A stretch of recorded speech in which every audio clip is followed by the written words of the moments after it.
Hi, welcome. If you're new here, I'm Amaya Whisper. I'm a snarky guild leader here to bully you. And today I'll be reacting to every single Warhammer Space Marine Legion in a nutshell. Are we ready? We're ready. On the internet. How's the volume? The time has come. The reckoning begins. Oh, Your shit. boy got himself a shaker cup. You know I gotta watch his sponsor. After many months of shilling gamer subs like mad, my favorite thing to do, we have ourselves a goddamn shaker cup. It's here, the official Bricky waifu shaker cup. Do you see the gal on here? If it's not great at focusing, I'm sure there'll be a thing in the background. Skater, put a thing in the background. Long white hair, absolutely. A bit more toned. White hair is peak. Abs, obviously. Bikini, hit it. Legally distinct mark on the face, of course. She wants you to do the diddle thing, maybe, but most likely to serve in a glorious army. Legally distinct? I think so. The Bricky Shaker Cup is available now, and you should get it while it is hot. But if you're thinking, I don't know if this is still for sale, but if it is, well, how about my support top Bricky. 10 favorite gamer subs flavors from number 1 to number 10? All of them incredible, but listed regardless, and an addendum for those that are Which, by the way, if you're not watching along on Bricky's video, please do so. You know, give him the watch time. caffeine free. This shaker cup is available now in the description of this video. Available now. You may use code Bricky as well at checkout to get a discount on your order. A massive amount of profits goes to yours truly, and a huge thank you to Gamer Subs for sponsoring and for getting me this beautiful cup. Go out there and get it. I'm gonna take one more sip for the camera. Speaking of, he has a new video posted a few hours ago. Music in there, and I'll see you guys soon. Beautiful in there. Sorry, I was watching a cat video on my phone. Beautiful in there.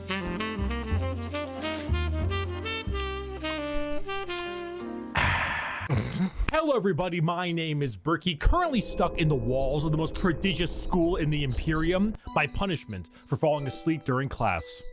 God bless the Skull of Progenium. Many of you have come across my Every Faction Explained video. Firstly, thank you. Secondly, we are here to dig a little deeper. Space Marines are the quintessential poster boys of Warhammer 40,000. When people think 40K, they think Space Marines, but there are many types of Space Marines, formed from 20 separate legions. Let's see, what did we learn last time? We learned about the twinks. Well, I say twinks, but they're not twinks.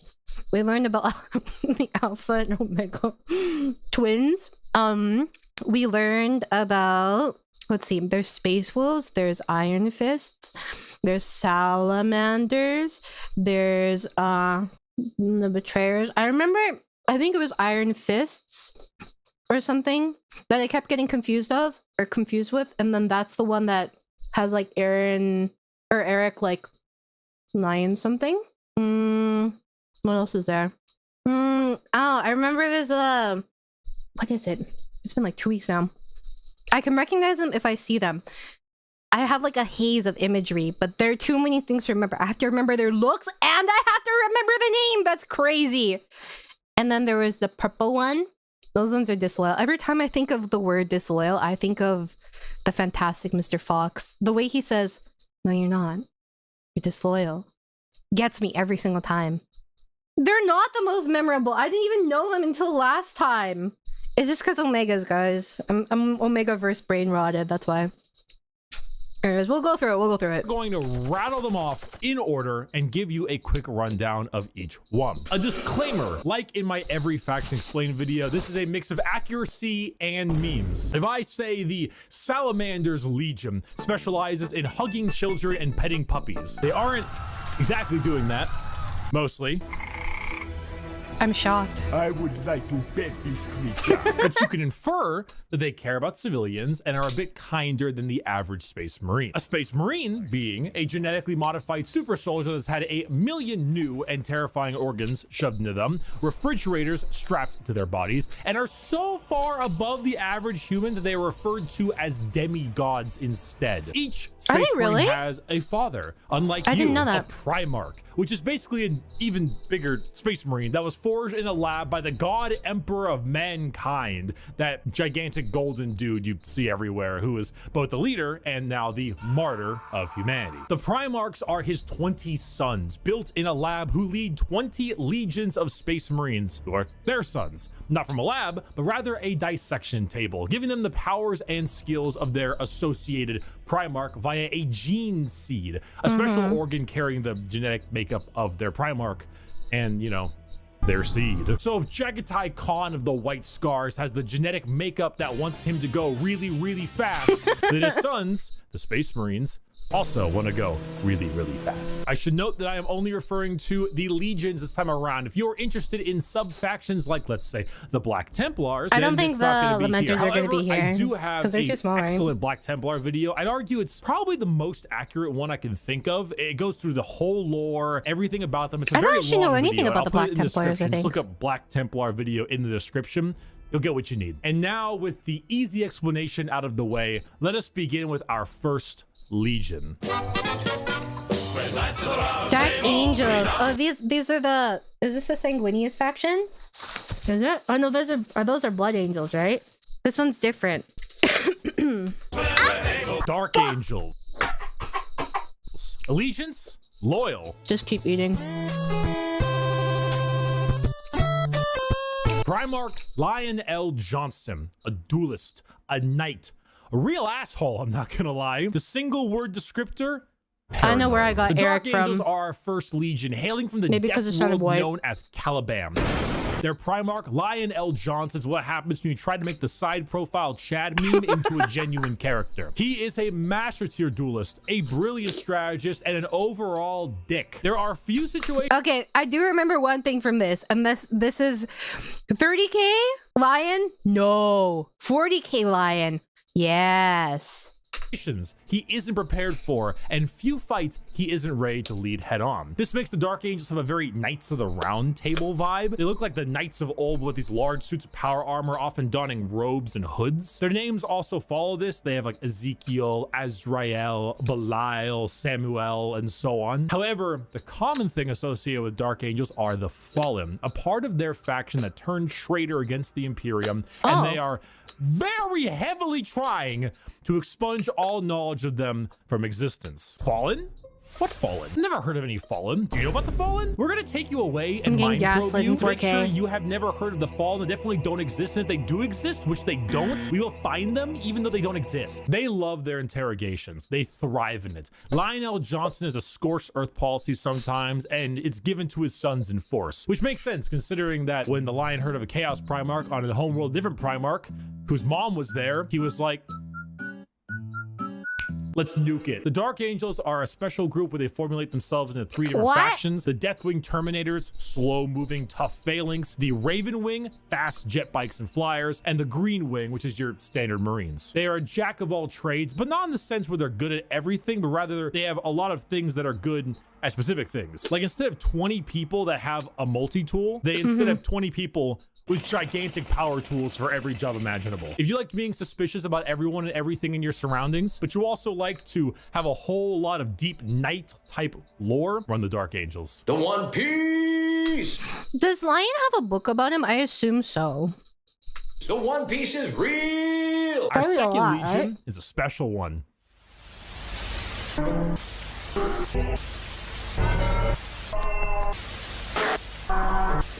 If you can see, the numbers all go to Emperor's Children. Was this the one by the dude that's now under Slanesh? I think. Am I mistaken? 11. The Emperor's Children. Allegiance, traitor. Primarch, Fulgrim, a perfectionist, an artist, a sneaky snaky snake. And the Nah, he's single word Naga, yeah. descriptor, perfection. The Emperor's Children are all about the pursuit of perfection. Perfection in all they do. Perfection in war, in artistry, and perfection in every other aspect of life. Their armor is a gleaming pink, purple, and gold. Their ships have spires of gorgeous marble and gold statues in their honor. Fulgrim is a man who believes the pursuit of perfection is the goal of all things. And I mean, look at him. Can you truly tell me that he is not perfect? The hair, the He's features. mogging us, As dude. Primarchs go, he is the one you look at, and if 40k had a guy that would give you the best sex you've ever had I and was gonna never say call boner, you but- back, this is the fucking guy. Which is why this pursuit of decadence led them to the evils of chaos. Yes, Emperor's Children are our first Chaos Legion, and not just a normal one devoted to, you guessed it, Slaanesh, the Prince of Pleasure, god of unspeakable excess. The Emperor's Children in their pursuit are now horrifyingly mutated beings through Slaanesh's great will. They torture and maim to feel perfection through pain. They screech and attack with sonic weaponry for perfection through sound. Hey, I and do they that too. slaughter, aiming for perfection in war. Fulgrim himself lost the battle against Slaanesh as a demon sword corrupted his mind and transformed him into the sexy man he was, into the sexy snake he is now. A demon Primarch, corrupted and bringing his legion's will by himself. As far as Emperor's Children go, they are some bad people. They do horrible things to anyone doing and to his brain, everything. bro? In fact, they're such trolls that their battle cry is for the Emperor, despite being horribly mutated and corrupted. If you've ever taken a little too much of a drug, or maybe the music at a concert was too loud and you didn't bring any earplugs, or whatever the reason, you just take all those things and you dial it, and you dial it, and you twist it, and the knob breaks. And that is the Emperor's Children. It even looked like they were carrying is guitars for a dead. second. God remains dead, and we have killed him. The Iron Warriors. Allegiance, traitor. Primarch, Perturabo, a warlord, a siege smith, an incel. Single word descriptor, siege. Continuing the trend of our Chaos Legions, we have the Iron Warriors led by Primarch Perturabo of Olympia. To Oh, understand these the Iron ones. Warriors, though, one must first understand Perturabo. A man so bitter, coffee beans run for light. A man who hates the world and everyone in it, who never got recognition for his deeds, who hates his brothers and hates their accomplishments even more. Someone so laughably petty, so incredibly bitter that he goes full circle to becoming likable. Why? Because he's competent. The Horus Heresy. We didn't talk about the Horus Heresy. Intermission. You know, I respect that. I would be So just Horus as petty. was the Emperor's favorite. All right, chat. Let's take a second for you to explain some of these jokes for me so I can understand.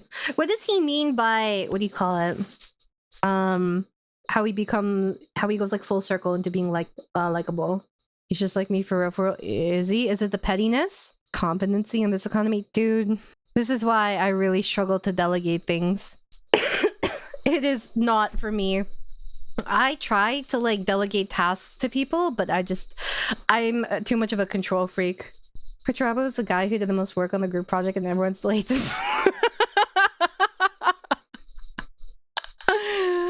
That's funny as fuck. He likes results, and if you don't get it done right, he's done with you. I mean, I get that. Oh, he's the only one who did any work on the group project Zujatera. That makes sense. Welcome, Penumbra. I hope that you guys had a great time with him. What were you guys up to? I'm just reacting to dun dun dun dun. Every single Warhammer Space Marine Legion in a nutshell. We are surprisingly far through it. We're 1/4 of the way through it. The only one that carries a heresy. So no, but he's not the, what do you call it, successor though, right? Who was the successor to Horus again? I don't remember. I know that he had a couple different names for his rebrand. For his Space Marines, right? Abaddon, yes, thank you. When you say his son, is it like his actual son, or he has a superpower of reverse engendering and can spot what's wrong with everyone? I can do that too with my chat. It's so easy. There are so many things I could pick out. It's crazy. The only reason he's competent traitor is he doesn't give a fuck about the heresy itself. It's always emotions ruining everything. But before he left, he smashed open the Imperial Palace just to prove he's better than Dorn. You know what? Maybe I like this guy. I like petty people. What can I say? Pachiribu was the only one fully focused at the Battle of Terra. All the other traitor forces, aside from Horus's main force, fucked off and did their own unorganized thing. Okay. Wait, hold on. He holds in all his emotions till he lashes out when things go wrong and never asks for help. Wow. I did not expect to be called out like this today. Let's conceal, not feel.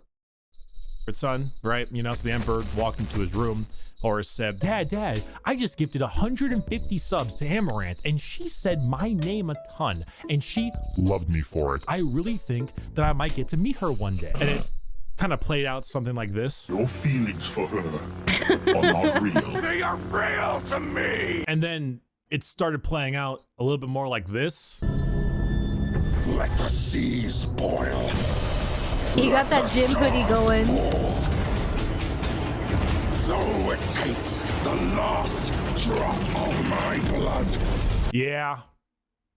So Iron Warriors, the Horus Heresy wouldn't have gotten shit done without Peter Turbo. Imagine an entire faction that is the personification of brutal industrialism, where you serve the Legion until your dying breath. You build and you kill and you siege and you kill and you literally summon demons just to take them and trap them in machines and use them as cannon fodder. This is a thing they do. They summon demons to trap and use as shock troops. The Iron Warriors are siege warfare incarnate. They are heavy weapons, they are tanks, they are turrets, and they don't die. They hate Imperials, they hate Imperial Fists. Do you need a pacifier, Iron Baby? No, I don't. They are bitter incarnate. Perturabo and the Iron Warriors don't serve the Chaos Gods because they like them. They serve them because fuck you. Come on, guys, let's go. Not another speeding ticket. I'll fight it in court, but I don't think they're gonna accept gotta go fast as a medical condition. The White Scars. Allegiance, Loyalist. Primarch,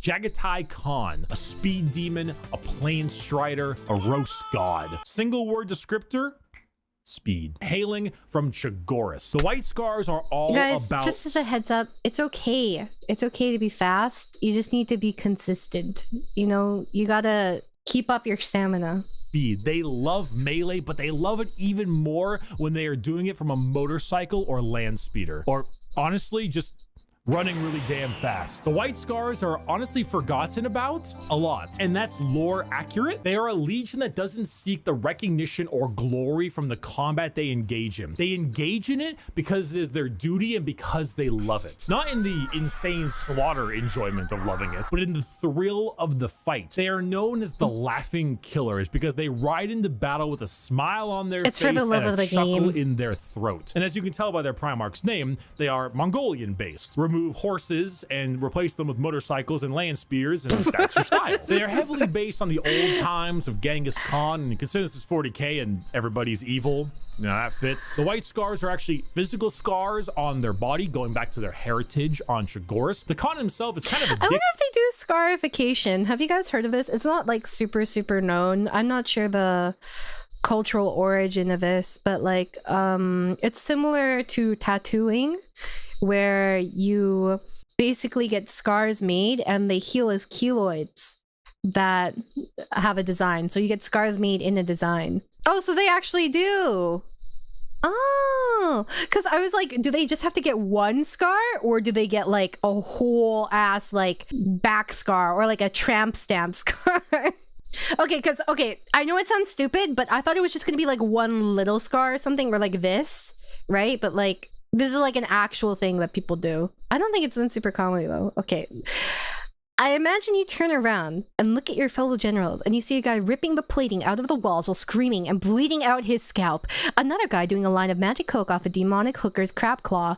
And another guy sitting in the corner, absolutely turbo seething with the 13 Astartes grade vapes that also reek like a fighting game tournament. You lost me there. No, do I want to die? I've already been in the washroom with myself. I don't need to go to a fighting game tournament. All the while, their forces are slaughtered on the ground without tactical direction or support. I'd probably leave too. I'd crash out. But I'd crash out for a lot less. The other day, God, why did I almost crash out? I think I was having some sort of technology issue again, which, yeah, that happened again to me. I bought a cable for my external monitor for my vocal booth that I made, right? The cable didn't work. And the original cable was too short. So now I ordered another cable. And if this one does not work, you won't see me again. I promise you that. They scar themselves to show unity. They all have kind of hated each other until the Khan showed up. Oh, wait, I'm confused. How does this work though? So Hold on, maybe we'll find out here. But a reasonable one. He We thinks won't find out ahead, here. he's intelligent, he's patient. He is often underestimated because he doesn't scream his accomplishments from the rooftops, which is what makes him and the White Scars dangerous. His skills are kept at bay, only to be truly shown when the time is needed. The White Scars are a forgotten legion often, but that doesn't diminish their accomplishments. All it does is surprise those who underestimate them. Speed, awesome Mongolian vibe they got going on. And if you really like to stab people, that's the White Scars for you. Shameless thirst break. This is Dog. Woof, woof, woof, woof. You got that bag. Oh, these are the space The noids. Space Wolves. Allegiance, Loyalist. Primarch, Leman Russ. A Viking, a Savage, the Undertaker. Single word descriptor, wolf, wolf, wolf, wolf, wolf, wolf, wolf, wolf. There's so many goddamn wolf units. Skater, how many units in the Space Wolves Codex have the word wolf in their name?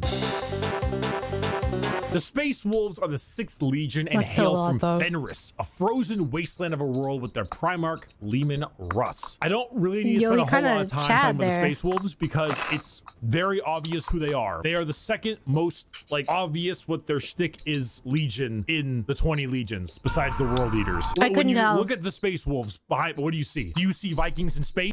Yellow. You've done it. Congratulations, you have found Vikings in space. But they have as much in common with a regular Marine as an old-day Viking with like a Roman soldier. You see, as a Space Marine, your body is so enhanced that you filter out poison, and so you can't get drunk. The Space Wolves distill a special mead out of a horrible poisonous plant that would kill a normal human so they could get drunk. They have fangs in their mouths. They sometimes cannibalize their enemies. Sometimes they eat people because they gain knowledge about them from there and They're fucking elves. They're divinity elves. What the? about battle plans. The Space Wolves are savages. They're raiders. They're Vikings. But despite all of this, they are loyal to their core. Leman Russ is an egotistical guy who just shouts stories and tales of his accomplishments everywhere they can. But at the same time, he was so damn loyal that instead of gunning down his foes, he hit him with a fucking backbreaker to show his devotion to almost wrestling. spit all If you over want my Vikings keyboard. in space, you found it. Play the Vikings in space. We're gonna build the wall. We have no choice. We have no choice. Build that wall. Build that wall. Build that wall. The Imperial All Space Marines can eat enemies, but only Space Wolves do it all the time. Oh, so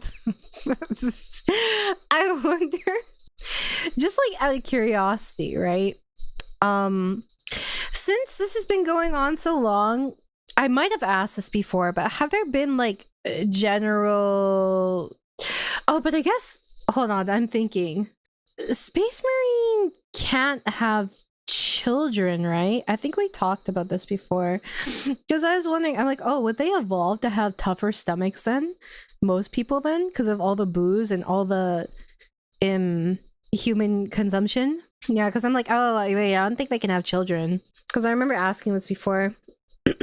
All Marines have the organ to gain knowledge. The Space Marines are just known for it. Guys, if you could eat a person and gain their knowledge, like just like a little nibble, right? Like let's say you wanted the answer to a test and then your friend was like sitting beside you. Would you take like a little nibble of their finger to get the answer to the test? Just like tiny bit. It always does come back to cannibalism. This is why I'm saying cannibalism is the ultimate form of love, guys. Legions are not separated from the Emperor. When a Primarch was found, he would be given his legion. The Primarch would also bring people he had been raised by and make them Space Marines. Well, I was wondering because it's when all the White Scars found one another, they didn't get along at first. Most of my friends are dumb as rocks, better off eating my own brain. Yeah, the auto-cannibalism is probably the route to go. Would eating their hair count? No, because you don't digest hair. It just passes. A class nerd selling his finger clippings before the just. Oh yeah, you could just have a little finger clip or eat a scab. This is kind of disconcerting as you hear me chew. I didn't even have to say anything. Cannibalism just naturally came up. Is a sentence that probably no one would ever say. Imperial There needs to be a Fists. cannibalism counter in the Allegiance, chat. Loyalist. Primarch, Rogel Dorn. A builder, a phalanx, and he needs a hand. Single word descriptor, Fortified. Phalanges. The Imperial Fists are led by Primarch Rogel Dorn on their homeworld of Inuit. However, they themselves are actually a fleet-based chapter, with their main source of recruitment coming from an enormous moon-sized ship called the Phalanx. The Fists are a chapter you think of when you think of duty. They love to serve. The love to serve and the inability to be moved. That's my type of man right there. Dorn is an architect, a master builder, and basically a rock. Is that in money brain for and body. A lack me? of humor. I don't or need the ability knowledge excuse. Nom nom nom. You're just gonna eat your friend for the sake of it? Guys, you don't have many friends. You can't just go around eating up willy-nilly. It has to be for an important reason. Jesus Christ. You have a great merch idea? Is it my flesh and blood? Is that money for me? Do you think they can have kids if they present as Omegas? New headcanon. What about the Alpha and Omega kids? They're literally twins. I don't know. Boy, I sure would like to get a Space Marine pregnant. Also, thank you, Sango. Thank you, Nori. I don't need friends, I need dinner. You could have spent that $2.36 on dinner. You could have gotten... Is that money Can you for even buy a bag of me? chips? Flashback to my strange addiction, and that person was crying because they were running out of their grandma's ashes to eat. I've seen this multiple Is that times, by the way. money for me? I wanted a snack is totes a valid reason, tilde. To eat your friend? So true, King. What was I even thinking? Hi, Shinon. Google, get your shit together. As if not in this lifetime. Thanks, Bob. Thanks, Derpy. The legions were placed where the Emperor sent them. The white scars were split up in the Kana to go to them. Oh, I see. Thank you for explaining.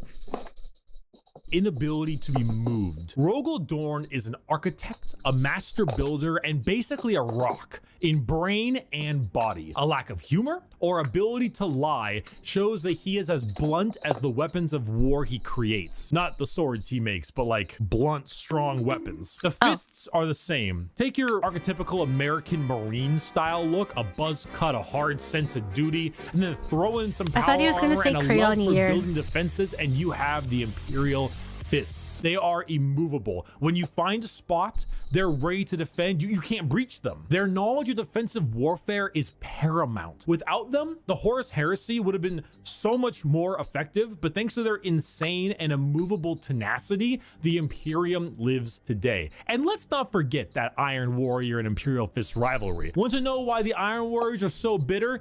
These guys are the reason why. Hey, guys, bring the thing! Where is he going?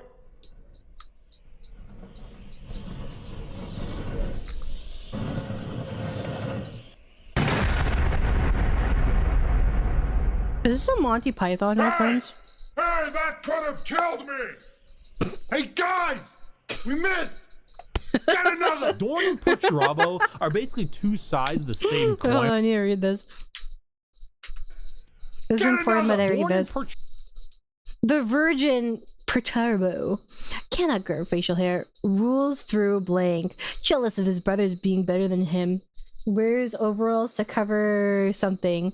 Betrayed by the Emperor because you betrayed the Emperor because he wasn't getting enough attention. Perturabo are basically two sides of the same Wears oversized.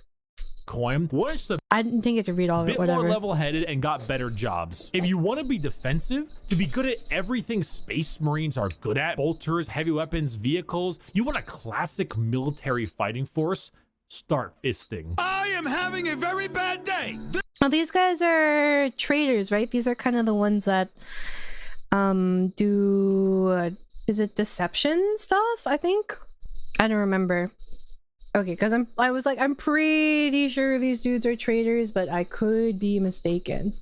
They're the crazy jokers. Oh, wait, what do you get? You get more than one from a Marine Corps, so it's how they slowly replenish gene seed. Wait, when a Space Marine dies, the gene seed is extracted from them. Oh, so does this mean that they have to do like reconnaissance missions in order to pick up Space Marine corpses? Like this is an active thing that like they do, I guess. Oh, how much of like a priority would this be? I imagine decently. Actually, I don't know, because doesn't the Chaos faction also try to get these gene seeds? So it's a matter of preventing Chaos from getting it too, right? generally rather high if there aren't extreme circumstances. Oh, okay. That makes sense. So basically, try your best to get it, unless you absolutely can't. Okay. Chaos can't replenish their gene seed stocks, so they tend to steal, but the Imperium can make more just slowly. That makes sense. Because they have like the Primarch gene seeds, right? Actually, how come the Chaos faction can't make theirs? They still have some Primarchs, right? Could they not from them? Or what? Specifically, I think it's the medics who are responsible for extracting gene seed. Oh, so do they have to do like an escort mission then? They don't have the infrastructure. Wait, so is this like a logistic thing or just like an incapability type thing? Because I do not remember, sorry. Because I know that they don't, a lot of it is kind of like raiding and pillaging because they don't really have a lot of stability. So if they're going to take anything, they would take over something like Mars if they could, where it's like a forge world, because they can't produce their own. They lack like the,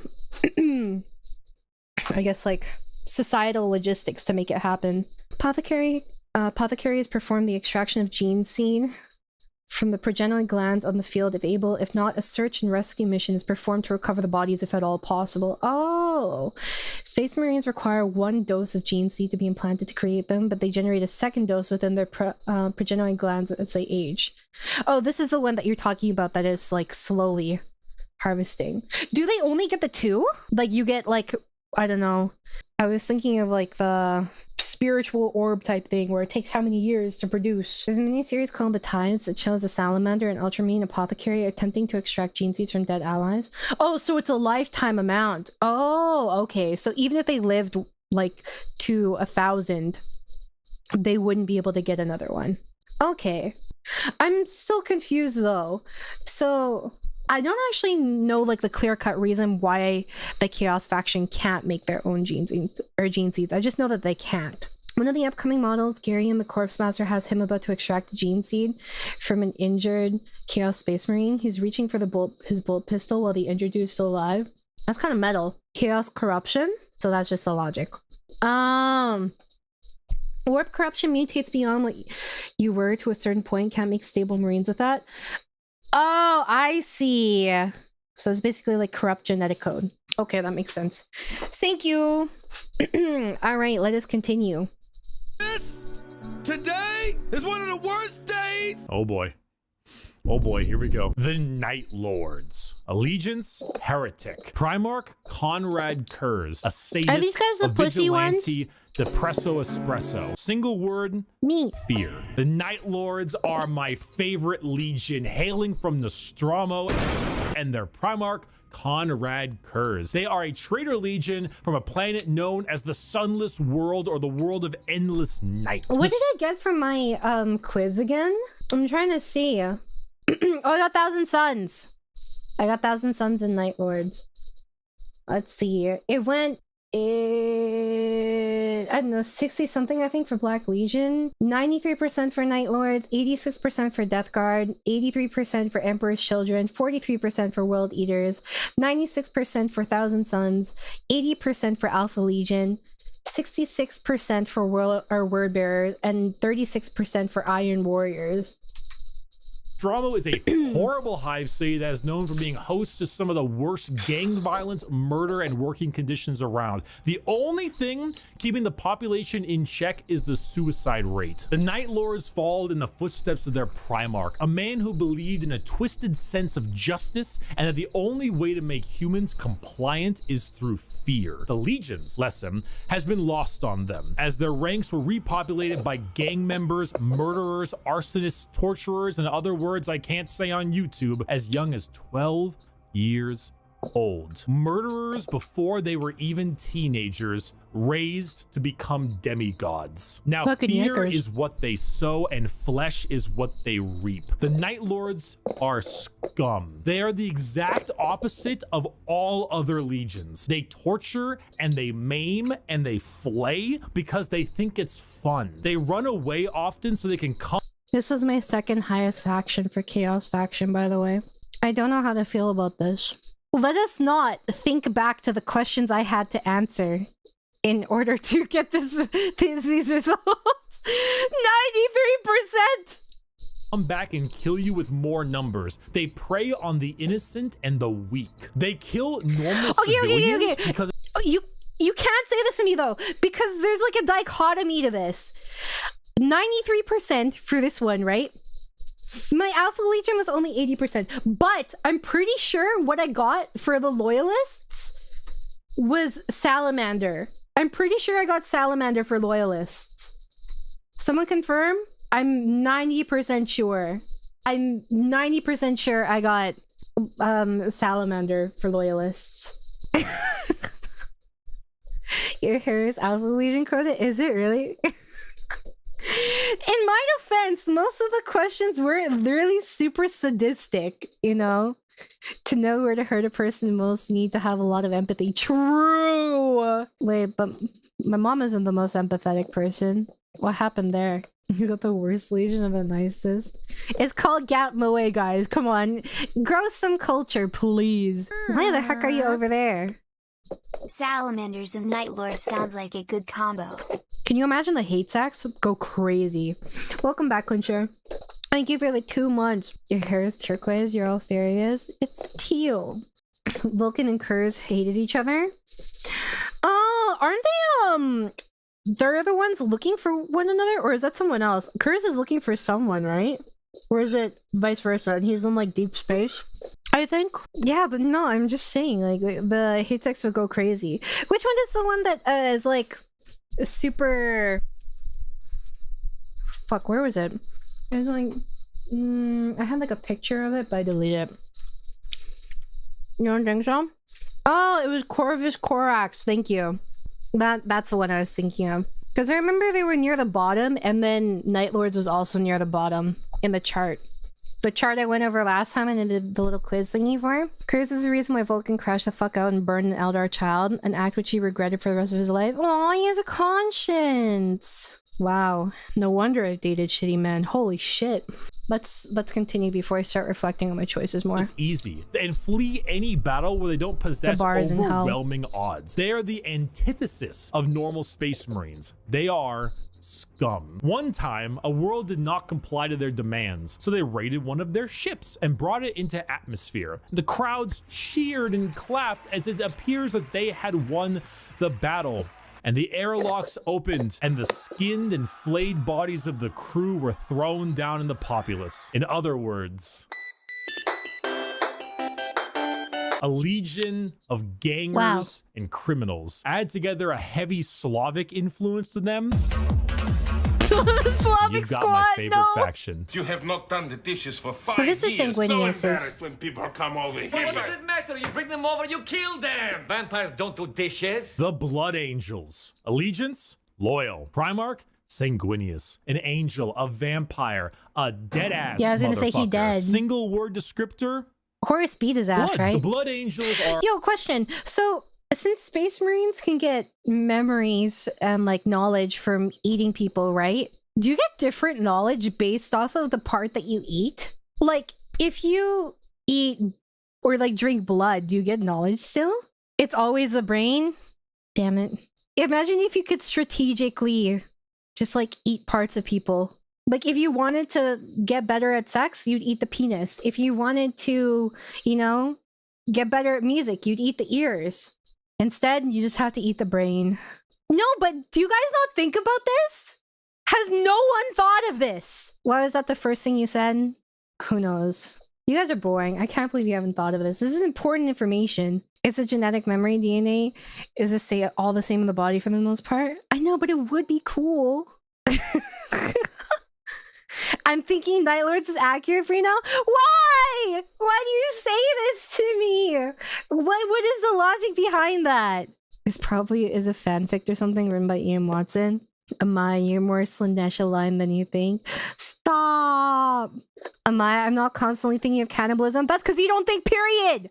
Fucking idiot. Next, Amaya is gonna be like, so the Dark Elders can turn me into any piece of furniture. But no, like, I've actually thought about this. I've thought about, like, if I was gonna be a piece of furniture, what kind of piece of furniture would I be? You know, I don't think I would want to be a chair. I certainly wouldn't want to be something that, like, is sat on, you know? I was thinking bookshelf. Yep. I was thinking something along the lines of a bookshelf. Probably. Just make me a coat rack. No, okay. I would prefer something stagnant with a good view. Can I even see? What is my zone of consciousness? Am I like a Bondrude lunchbox? Or what? Because there are different things that you have, right? But like, if you're a cartridge, you can still feel things. And your consciousness is still there somewhat. Amaya, while I love your brand of damage, this is not the kind of thing normal people think about. Is that true? That can't be right.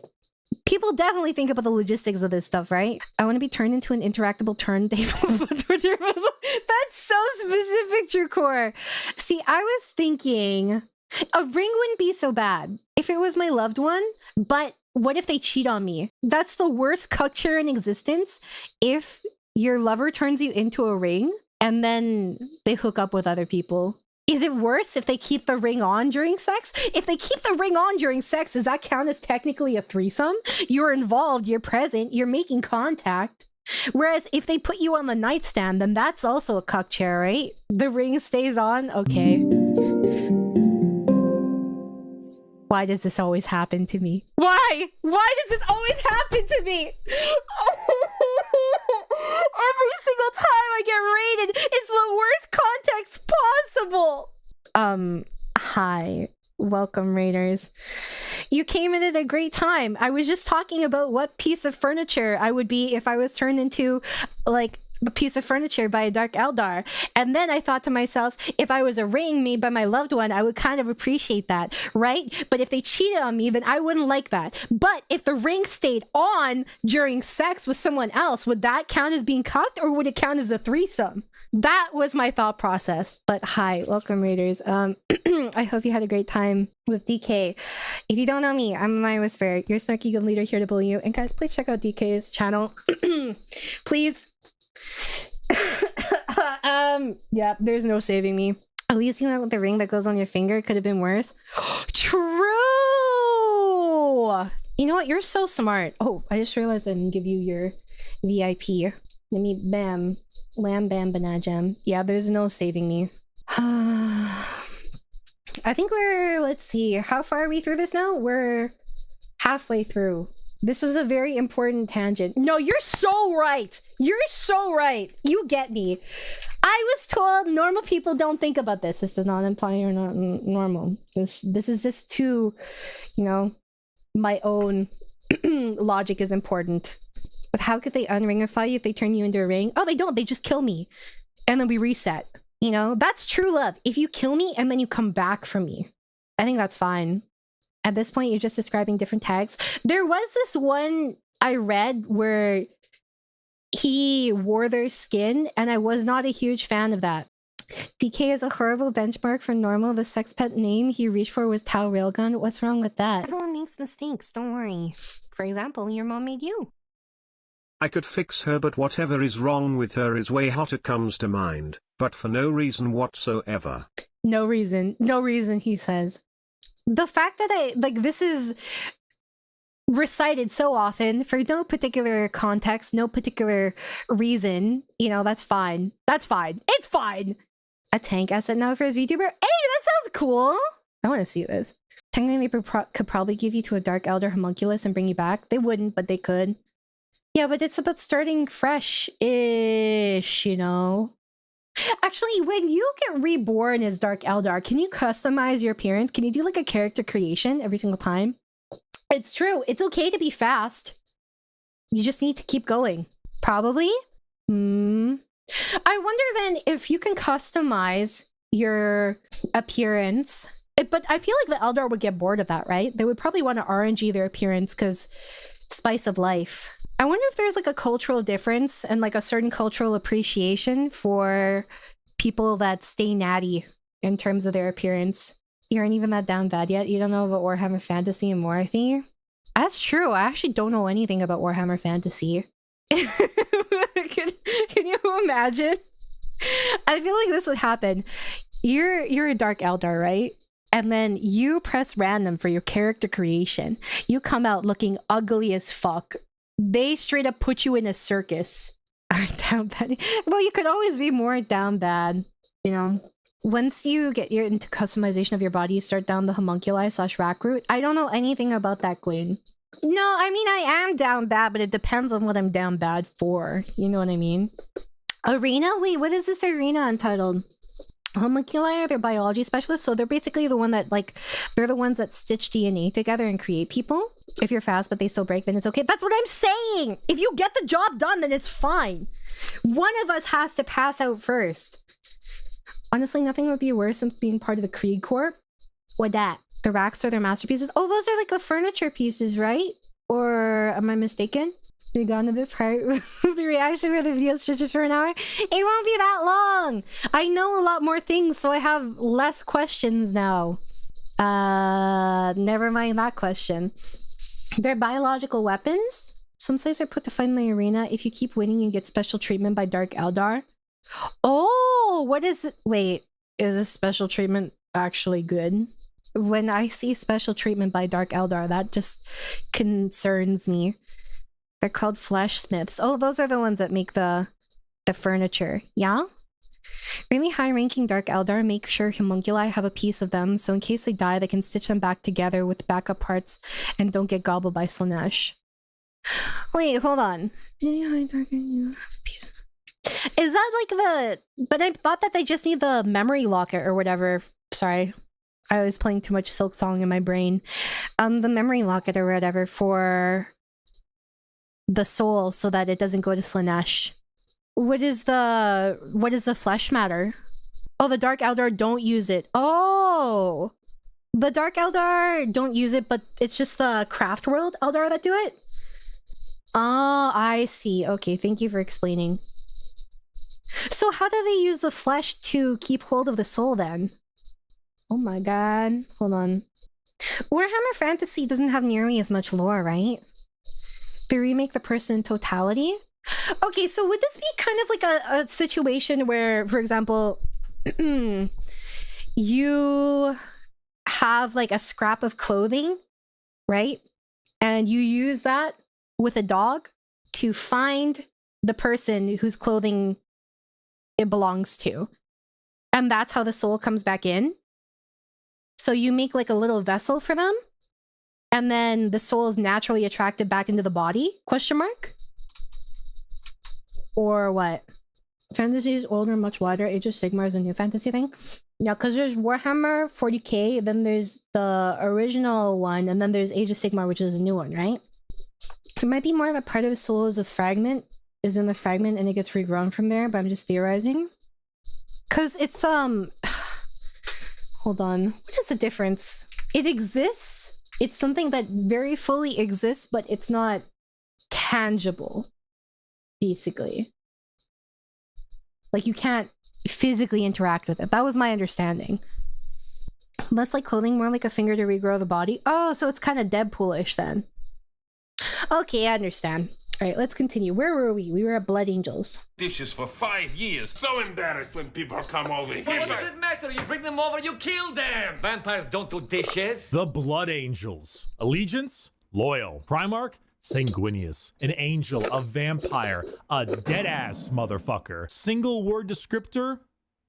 Blood. The Blood Angels are 9th Legion, hailing from the homeworld of Baal, with their Primarch, Sanguinius. The Blood Angels are a tragic tale with one of the best Primarchs, one beloved by almost everybody, a genuine angelic figure who led his people to glory, killed by the hands of the traitor Horus before the Emperor's eyes. The death of their Primarch led the entire Legion to madness as their gene seed malfunctioned and created something known as the Black I'll give you my Rage. gene seed. The Blood Angels degrade over time, experiencing something called the Red Thirst, which gives them a genuine vampiric thirst for blood. As their minds degrade and break down, they get angrier and angrier, becoming berserk killing machines with no other goal than to tear everything in sight apart. But they don't see it as that. They see themselves. It's not empty. There's like 5 milliliters still left in. I can fill a syringe. It's just hard to get because it's at the bottom of this. See, look, hold on. There you go. Now it's done, mostly. What part of your body would you like to be used to be regrown on a new meme? Probably my face. People will not forget what I look like. Plus, I'm cute, so might as well keep that the same. There, at their Primarch's demise, with Horus in sight. And to them, it's time for vengeance. Let's back up a little bit. They have no other goal than to tear time, experiences something called the Red Thirst, which gives them a genuine vampiric thirst for blood. As their minds degrade and break down, they get angrier and angrier, becoming berserk killing machines with no other goal than to tear everything in sight apart. But they don't see it as that. They see themselves there, at their Primarch's demise, with Horus in sight. And to them, it's time for vengeance. That Space Marine... They just evolved to have PTSD built in? What the fuck? I'm sorry, that's crazy. Wow. They really did. They just love their dad. Oh, that's cute. They were just built different, poorly, can't relate. PTSD, where they see every enemy as a person who killed their dad. Why does 90% of lore come down to daddy issues? That's crazy. Well, I mean, if I was going to be regrown, right? People would have to watch me be regrown, and I want them to make eye contact with my soulless face that doesn't actually have eyes. So if I was going to be regrown, I would want it to be for my face, especially if I'm going to die anyways, you know? I feel like that's a valid reason. It's so you can never forget me. That image can haunt you for the rest of your life. You can thank the Big E for that? Yeah. Over there, that Chaos Space Marine, that's Horus. Kill him. That Orc War Boss over there, Horus. Kill him. That Tyranid Swarm, 1,000 Horuses. Horai. Kill them all. Did your toast come out a little bit burnt? Horus sabotaged your toaster. Destroy the toaster. Destroy it. Do it. Do it. Kill your toaster. Do it. This slow, debilitating disease takes over the Blood Angels, and it gives them this angelic, vampire, and Catholic-inspired imagery. They have chalices of blood. They rest in coffins and can even use psychic powers to sprout angel wings from their bodies. They are a trap. Do servitors give anyone else ammo? Because what if you need to Uber Eats blood in the middle of the battlefield? Like, what if none of the blood on the battlefield is suiting your palate at that moment, and you're like, no, I need something better. The coffins have your PV in them. You put like an air tag on your favorite like blood chalice. No. You get like delivery from the servitors or the little cherubs. Are they not servitors? Imagine the complaints you put in. They could put down. If you get the wrong blood, I hope they have a no tipping policy because I don't like tipping, guys. Oh, so they are servitors. See, that's what I was thinking though, because they could just have a little cherub come around. I wasn't sure if it was just the our little battle nuns that use it. I don't even think they pay for anything. Actually, now that I think about it, how does this work? Is there like a military budget? Or do they pay with scripts or something?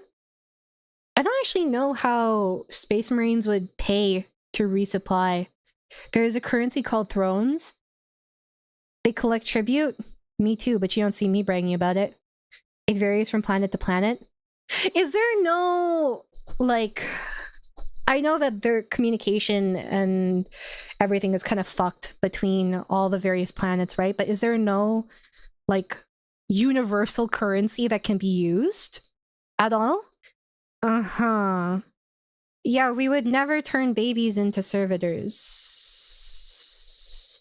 No universal currency. Oh. They don't really have money, their moms. I mean, I was assuming that everyone just, like, gets what they need. Is that money for me? Your tribute, my lord. You can stay part of the cult for another 4 minutes and 20 seconds. Thank you for your tribute, Derpy. Cherubs are not only used by the SOB? Oh, Sisters of Battle.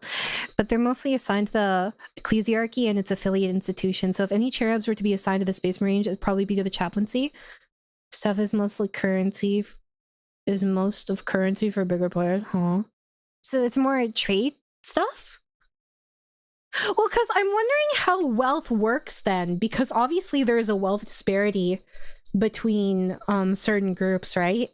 I assume that if a Space Marine encounters like some sort of like noble house or noble people, and they are defending the vicinity, then noble will just offer whatever they might need, and the Space Marine is just like, I need blah blah blah blah blah blah blah blah.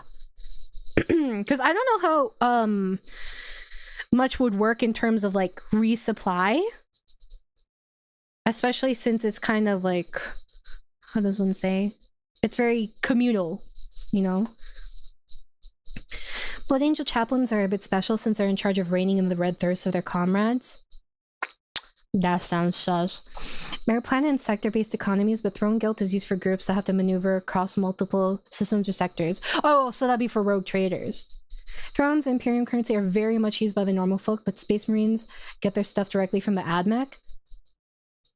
So it's kind of like a communal thingy on whatever ship they have. They just take what they need, right? And if something more is needed, then they just order it with like a requisition from the Adeptus Mechanicus, I assume. Okay. No, I know that you can't have like one singular unified currency, but I was asking if there was just like a currency that tends to be used the most, or as much as possible, like the closest thing you could have. Because I know that a lot of worlds are still stuck in like Stone Ages low-key. Or rather medieval. And they don't have I guess easy communication because they're so far apart, and they still do a lot of things by paper. So is there no desire mentioned for Space Marines to have more worldly things? I imagine not too much considering their upbringing, right?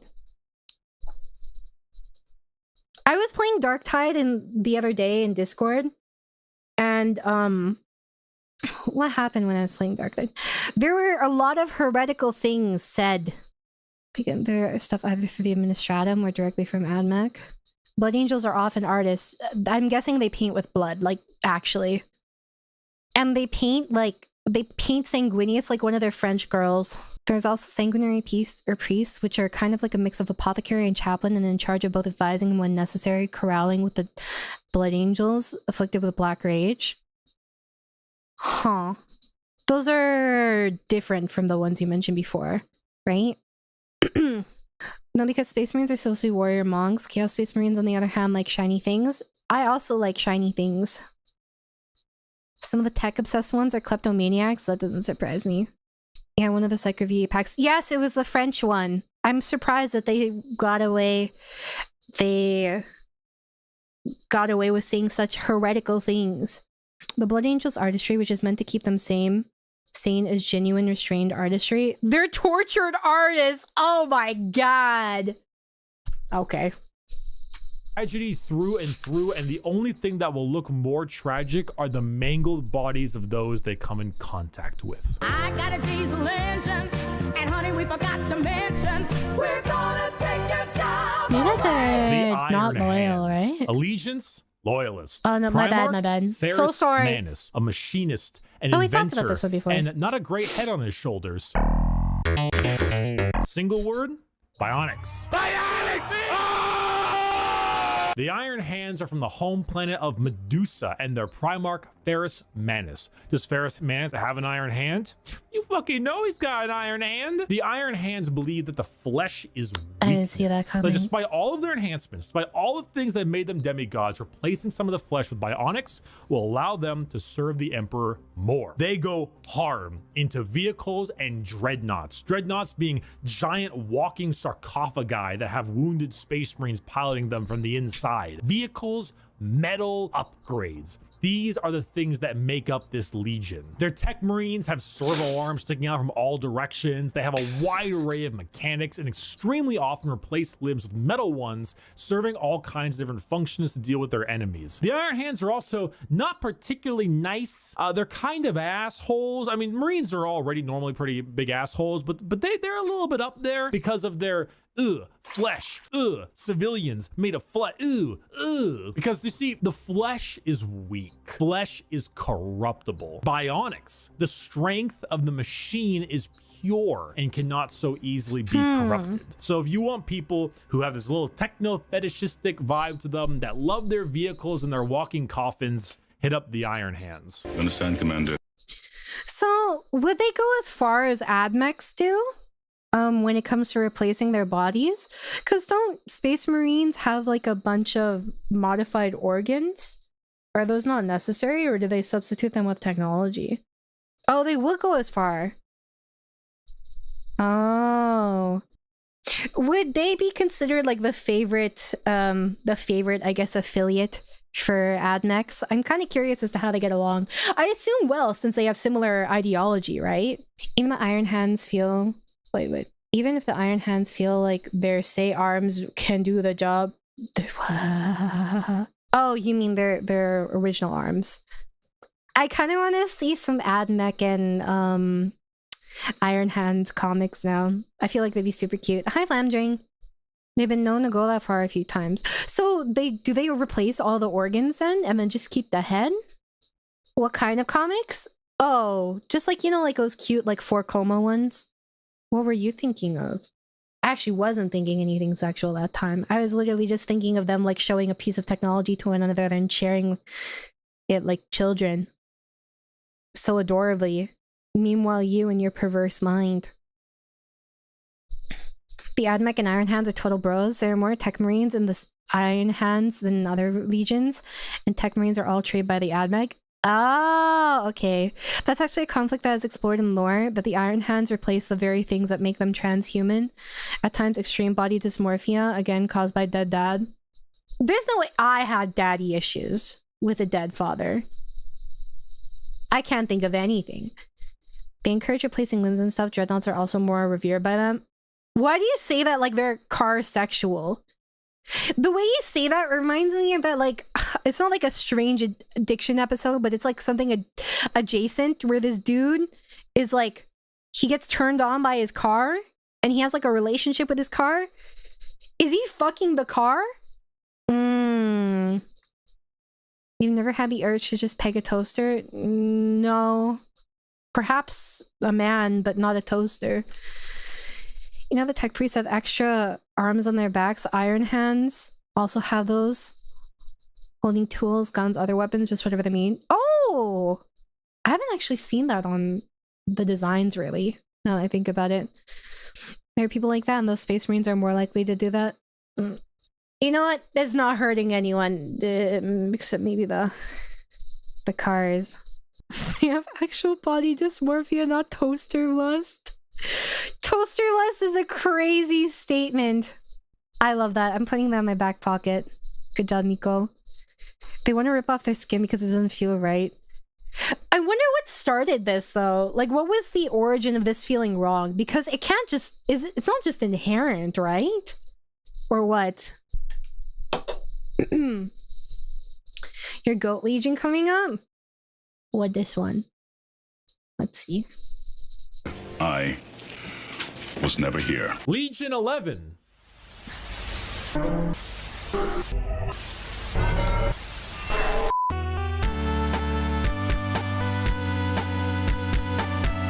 Why, hello there. I have returned from touching grass. I know.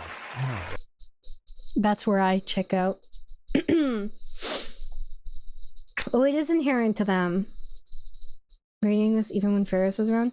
Ferris Manus, their dad / Primarch, is against this heavily once war over he invented to what. Sometimes I read what you guys say and I wonder, is this a me issue? Of course it is never a me issue. It is always a you issue, but particularly when I read your messages. Once war was over, he intended to get his Iron Hands removed to show flesh is strength and not weakness. Wouldn't that be the opposite? I'm so confused. Okay.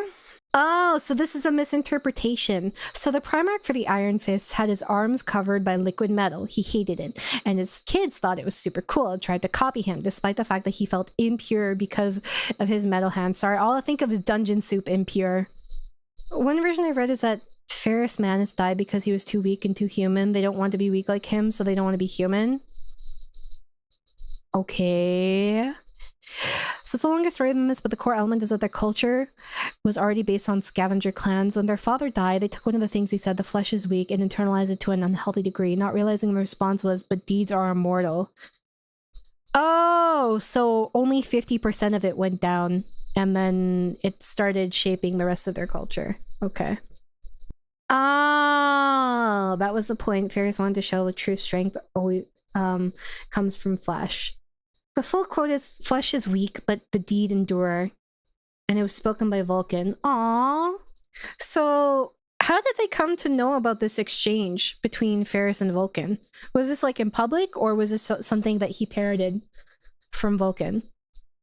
Ferris lamented the loss of his humanity. His sons were like, "It's totally cool how you killed that dragon." I'm scared if I ever have children one day that they will strategically misinterpret my words, as does the internet. Okay, let's continue. 11th I'm Legion. pretty cool with the grass touching him. Now let's continue our Warhammer lecture. This ruffles my jammies!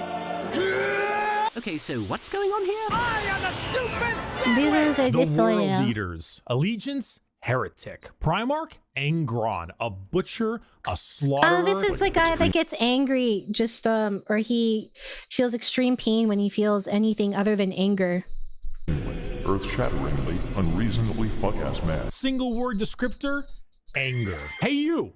Yeah, you! Are you mad? Do you just fucking hate everything? Do you want to murder everything in sight and get rewarded for doing so? Then you should join the World Eaters. Home planet of Nuceria and Primarch Angron, who, if the name didn't suggest, is real fucking angry. Angron was raised a slave, forced to fight in gladiator pits. When he refused, they shoved old world. Didn't Big E kill everyone that was like important to him too?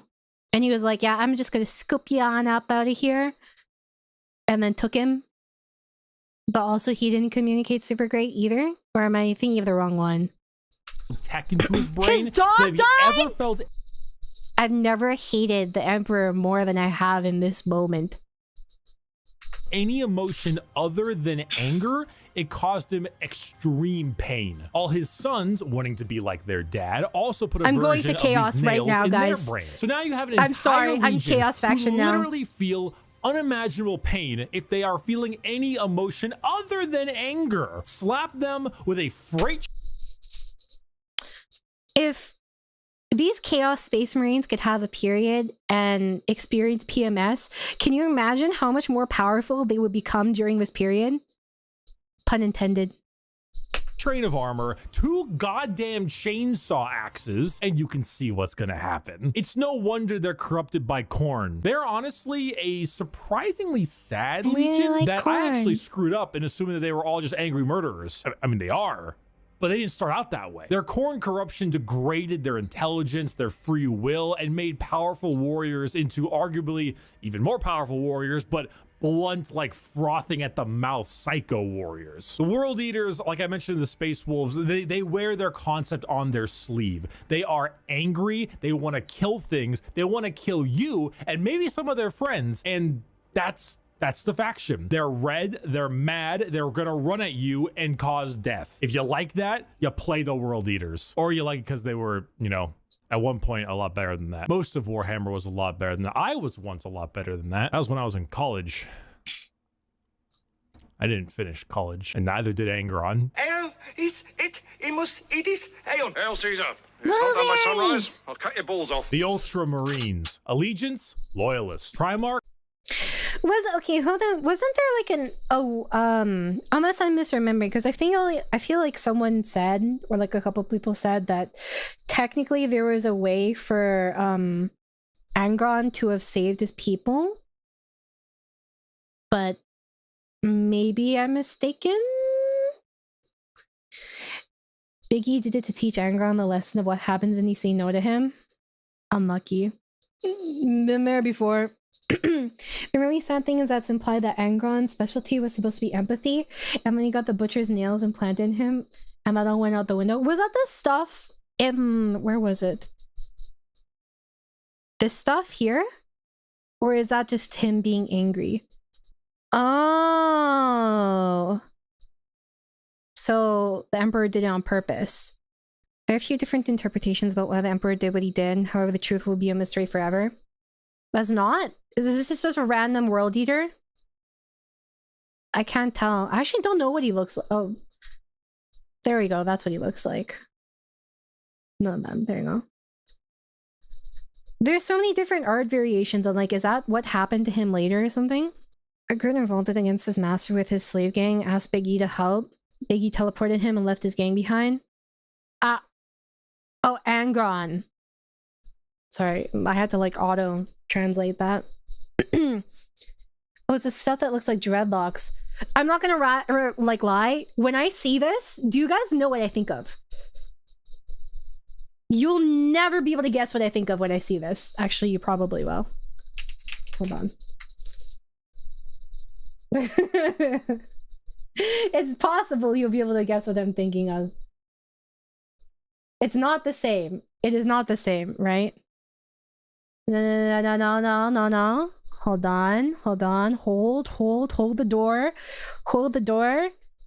Okay, are you ready for what I think of when I see this? It is Kerrigan. Yes, I immediately think of Kerrigan every time I see this. Predator is also a good guess, though. Do you guys not think of Kerrigan? Whenever I see any, like, space dreadlocks, I think of Kerrigan. To be frank, one of the writers responsible for fleshing out Angron, Aaron Bowden, is not well liked for writing the Emperor, for not helping Angron as seen as a hack. No, I don't know. I never read the book, so I can't say, but I'm sure it's not that bad. Ultramarines now. Allegiance, loyalist. Primarch, Rabute Gilliman. That's how it's said. An analyst, a diplomat, a blueberry boy scout. Single word descriptor, duty. When you see Space Marines on a box or just Space Marines in promotional material, notice how they are always colored blue. These are the blue Space Marines. These ones here, the Ultramarines, who hail from the world of Macrog with their Primarch, Rabute Gorilla Man. Ultramarines are the white bread of Space Marines, the grilled chicken with salt and pepper. This is by no means an insult. They are plain Jane, but that's also because they are so goddamn good at their job. Simple is best, guys. She died as she lived, shitting herself. You actually do defecate upon your expiration, typically. So, John Space Marine. Actually, that sounds like a really good description, actually.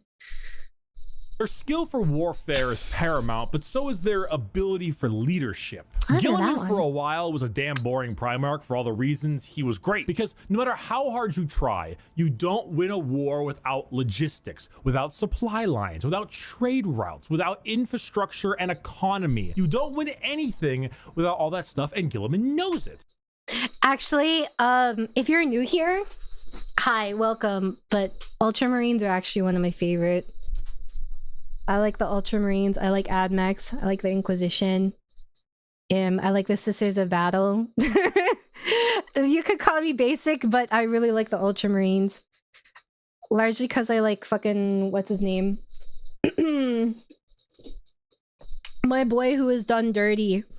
Which is why he has one of the largest standing empires in the Imperium, named Ultramar. Which is why his sons are the most recognizable in the Imperium. All that stuff, Titus, and Gilliman knows it. Which is why he has one of the largest standing empires in the Imperium, named Ultramar. Which is why his sons are the most recognizable of all the Space Marines. Which is why the only thing that rivals the weight of their victories is the weight of their egos. They are good at everything. Are they the only blue ones, actually? I don't remember. Yeah, it's like, I think they are the only blue ones. Oh, Crimson Fists are blue? Let's see, Crimson. Oh yeah, they are very blue. Da-da-dee-da-ba-da.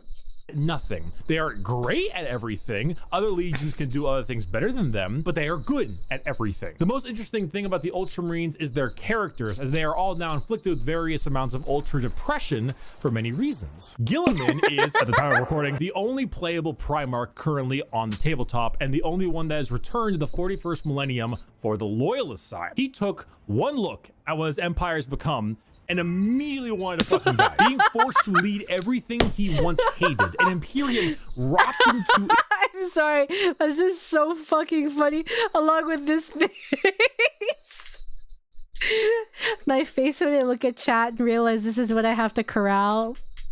Of their egos. They are good at everything and bad at nothing. They are great at everything. Other legions can do other things better than them, but they are good at everything. The most interesting thing about the Ultramarines is their characters, as they are all now inflicted with various amounts of ultra depression for many reasons. Gilliman is, at the time of recording, the only playable Primarch currently on the tabletop, and the only one that has returned to the 41st millennium for the Loyalist side. He took one look at what his empires become and immediately wanted to fucking die. Being forced to lead everything he once hated, an Imperium rotten to its core with his sole responsibility.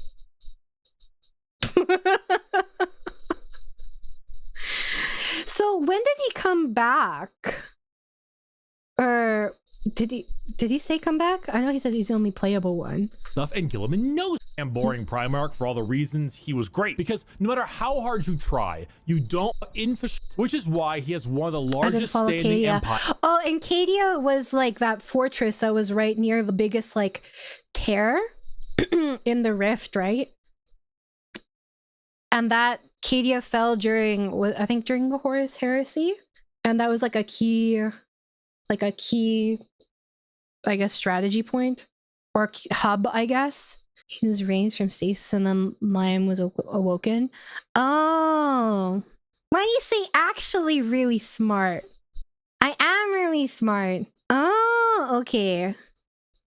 And then Lion came afterwards. Naruhodo.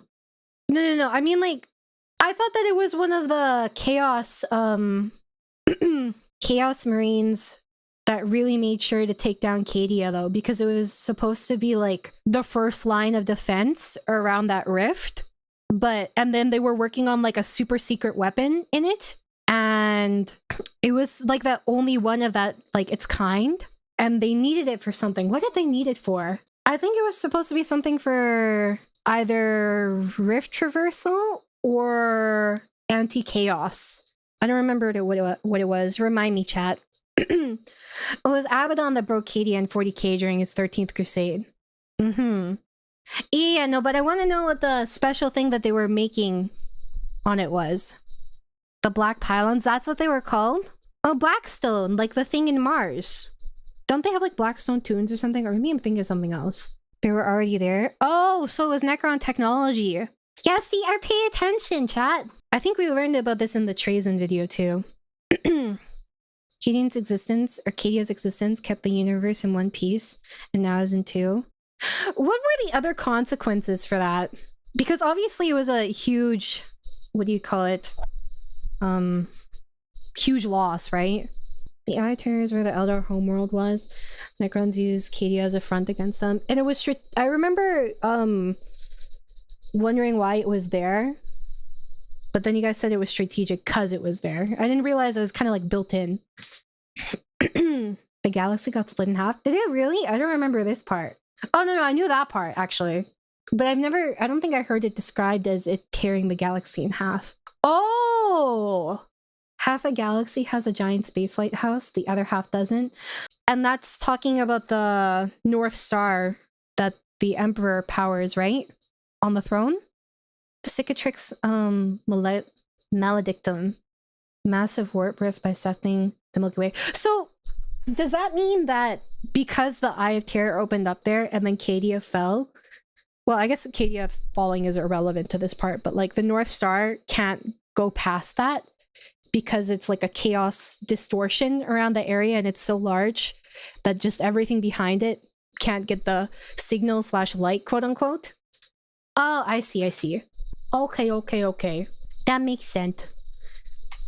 In the Imperium, named Ultramar, which is why his sons are the most recognizable of all the Space Marines, which is why the only thing that rivals the weight of their victories is the weight of their egos. They are good at everything and bad at nothing. They are great at everything. Other legions can do other things better than them, but they are good at everything. The most interesting thing about the Ultramarines is their characters, as they are all now inflicted with various amounts of ultra depression for many reasons. Gilliman is, at the time of recording, the only playable Primarch currently on the tabletop. I just want to say the details on that model are fucking insane because look at the wrinkles.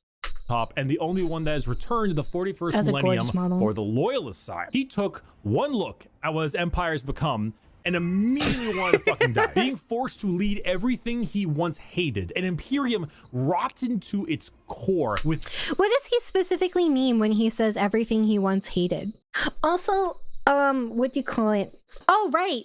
Since he's an original Primarch, right? I imagine he has a lot of feelings on... Well, actually, everyone else just kind of went along with it, but like, he also knew that the Emperor didn't want to be worshipped, right? So I imagine for him that's like an extra sore spot. He fucking hates the current setting.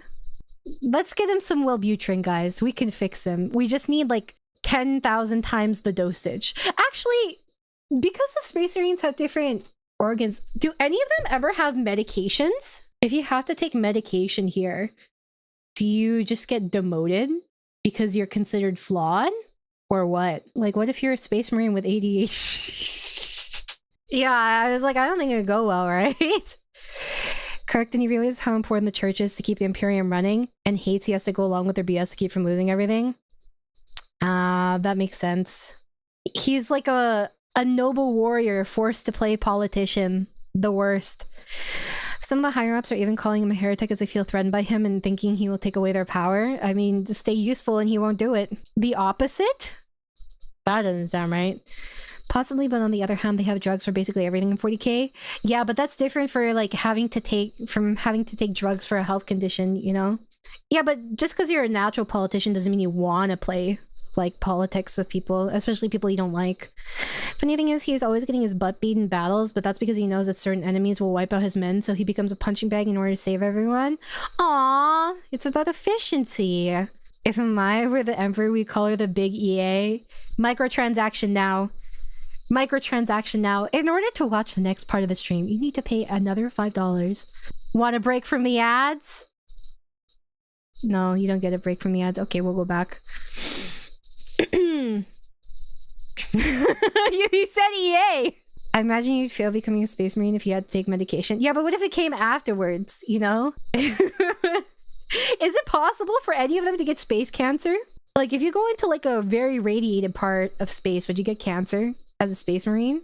When he came back to the High Lords of Terra, tried to stage a coup against him, and he counter-couped them back and killed them all. Chad energy. You can't get space cancer? What if it was super space cancer? They have anti-cancer organs?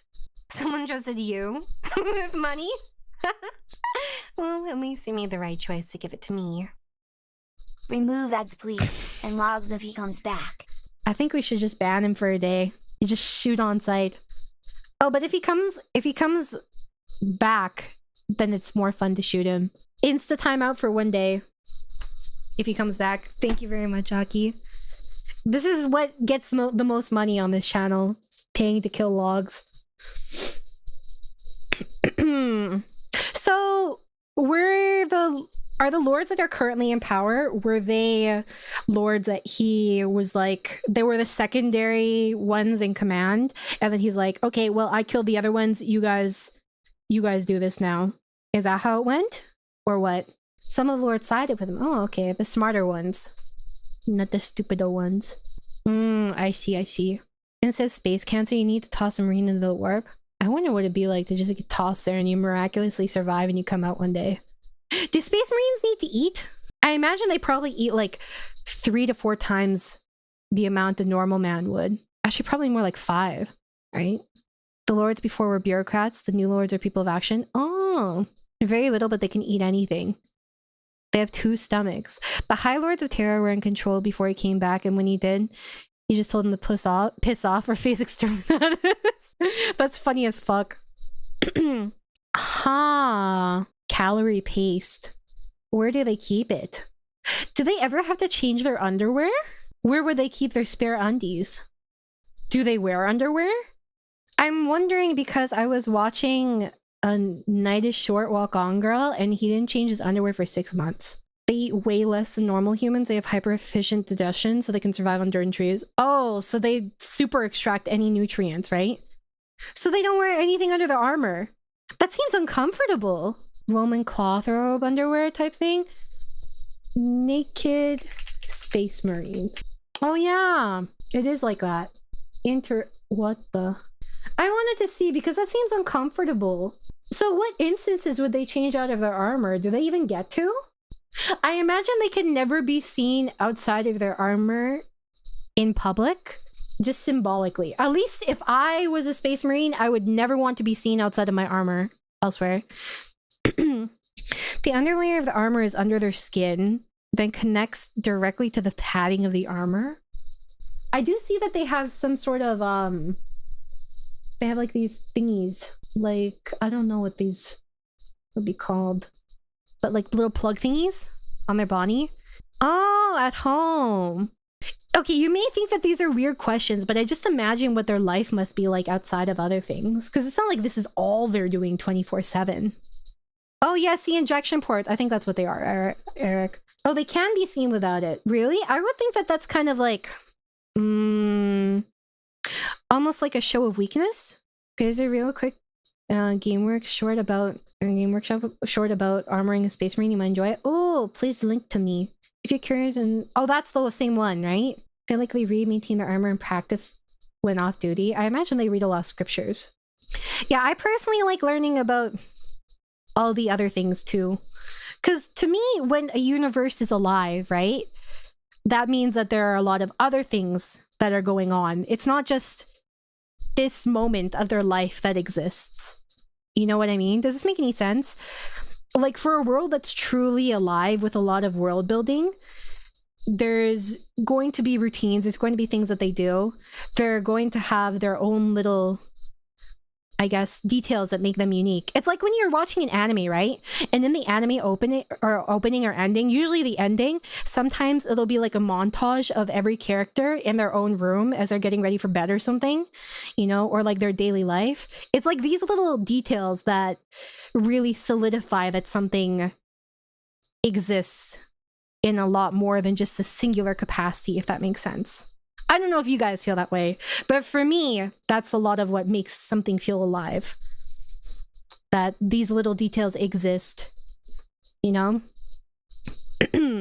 His sole responsibility to save it is kind of what makes him interesting. They are a perfectly standard legion with perfectly standard ideals, and great if you want a simple, clean slate. Uh-oh, stinky. You're not loyal. Poop funny. Woo. The Death Guard. Allegiance, heretic. Primarch, Mortarian. A reaper, a poison, an ungodly stench. Single word descriptor, brat. Fighting game tournament. Well, apparently there actually are a lot of like details like that written, but it's like scattered across a lot of the books or in like short animations and stuff. Other weird USB ports on their body basically make their armor second skin. It's nothing but comfortable for them. Really? I guess too, when you're used to it, you feel uncomfortable without it, right? The Death Guard hail from Barbaros with the Primarch Mortarian. Wait, what happened? The Death Guard hail from Barbaros with the Primarch. So Lion just nuked the planet? The Death Guard hail from Barbaros. Because old Johnny thought it was smelly. It definitely does, just not from Space Marines. Really? Wait, what definitely does, Putin? Oh. Salamanders spend time with their human families? What the heck? That's actually so cute. Really? Do they really? Where is the proof? Where is the sauce? To be fair, Barbaros is a shithole. I mean, if they're Nurgle inclined, then yeah. Lion was trying to distract the traders by destroying all their stuff and interrupt the supply lines. Oh. Most of the trader planets got nuked either before or after the heresy. Okay. Salamanders do get shore leave with their families, but they often spend time foraging because, you know... That's so cute!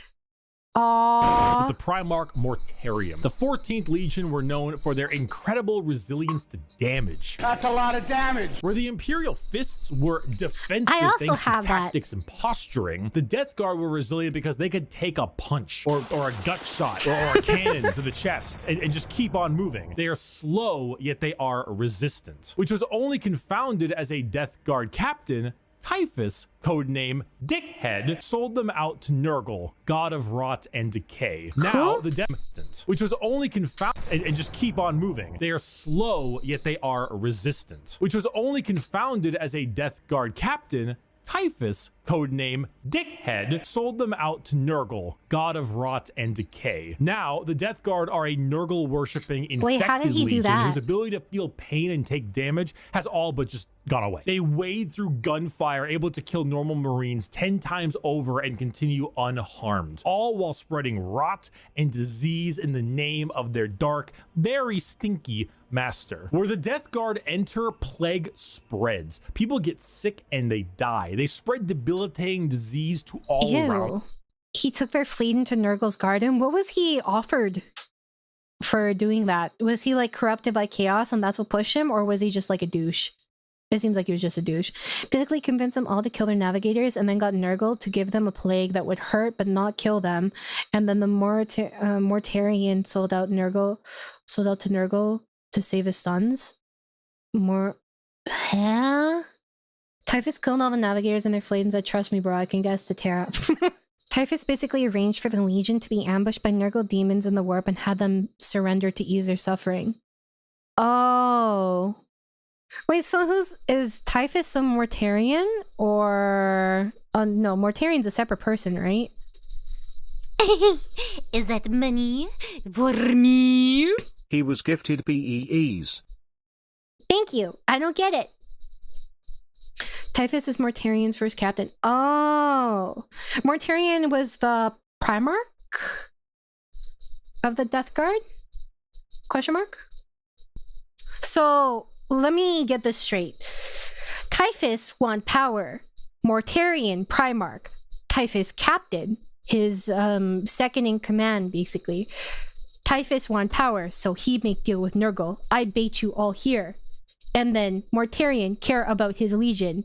So he's like, okay, we surrender. We become Chaos Space Marine. Yay! And he won't be smelly. Did he want it to be smelly? Was this true?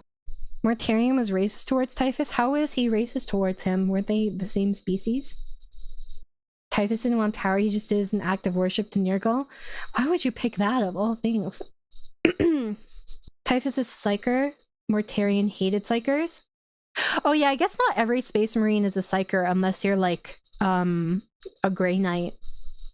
So he just had internalized racism backwards. I thought all Grey Knights were super uncorruptible, largely because they're like super strong psychers too, right?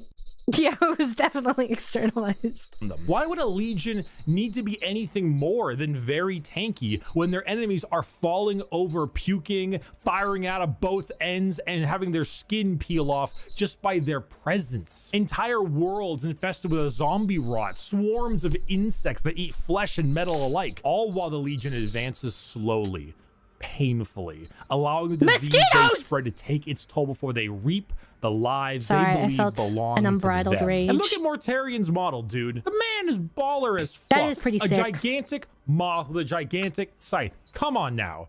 The Death Guard. For my next trick! Hey, this is supposed to be me. I'm gonna fucking kill myself. The Thousand Sons. Yeah, it's definitely me. Like 10,000%. That's definitely me if that's the intro quote. Allegiance, Heretic. Primarch, Magnus the Red. A scholar, a sorcerer. Oh, wait. This is the one that fucked up everything, right? Or am I mistaken? He's the one who was on the telephone with Big E, question mark? Fucking nerd. Single word descriptor? Magic. The Thousand Sons hail from their homeworld of Prospero, with their Primarch Magnus the Red. The final of our 4 major Chaos God factions, the Thousand Sons are disciples of Tzeentch, the Changer of Ways. Heavily inspired by their Egyptian theming, the Legion themselves are slaves to the god of trickery and change, most of them no longer even having a physical form, reduced to just dust. Oh shit, you're suits glitter. of armor at the whim of a sorcerer leader. The Thousand Sons what is this one? piloting. That's Thousand Sons. It's so pretty. What the fuck? That looks like a gun I'd see in D2.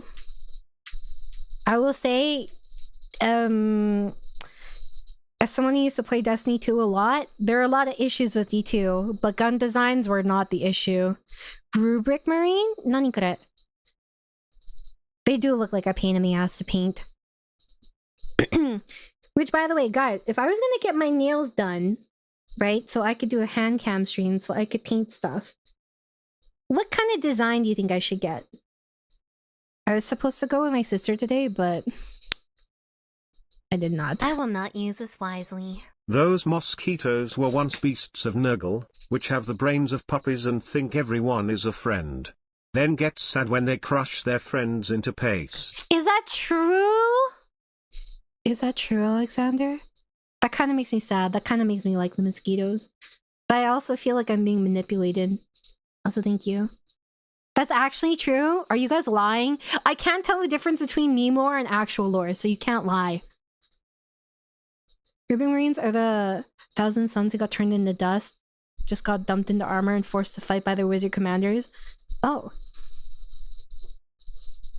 Are they at least... You know what? At least they're sparkly.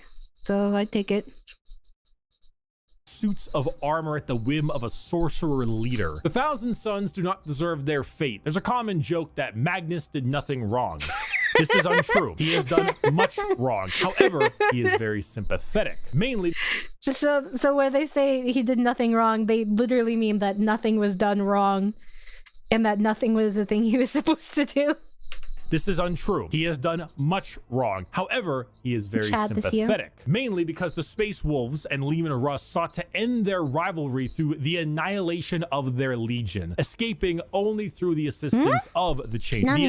Mainly because the Space Wolves and Leman Russ sought to end their rivalry through the annihilation of their legion, escaping only through the assistance of the Changer of Wit. What does he mean by that? The grammar is confusing to me. Because he says the Space Wolves and Leman Russ, but Leman Russ is the leader of the Space Wolves, right? Does he mean with Magnus and his legion? And forever changed because of it. Meanwhile, magic is their through the annihilation of their legion, escaping only through the assistance of the Changer of Ways, and forever changed because of it. Meanwhile, magic is their main tool. Take some Lovecraftian style abilities, the eyes everywhere, and potent spells to be cast at their foe.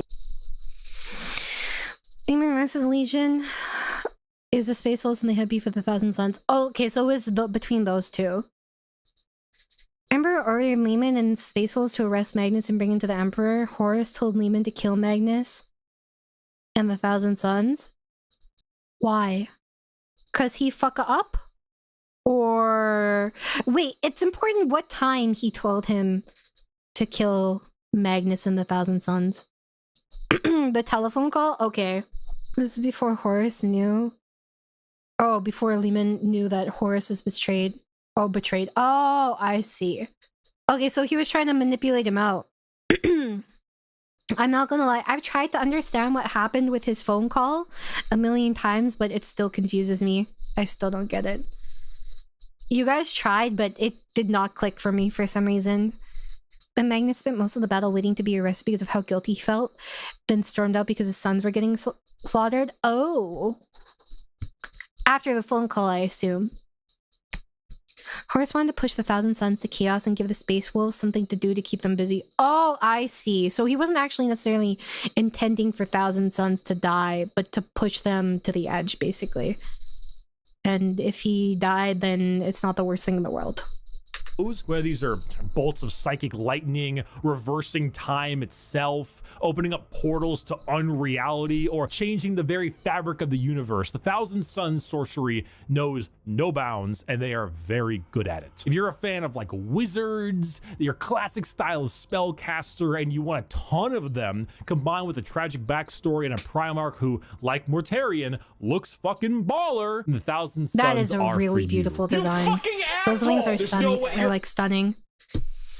Magnus made a portal to the warp in the palace by mistake. The Emperor sent Leman Russ to arrest Magnus, refused to respond, literally chose to die by coup.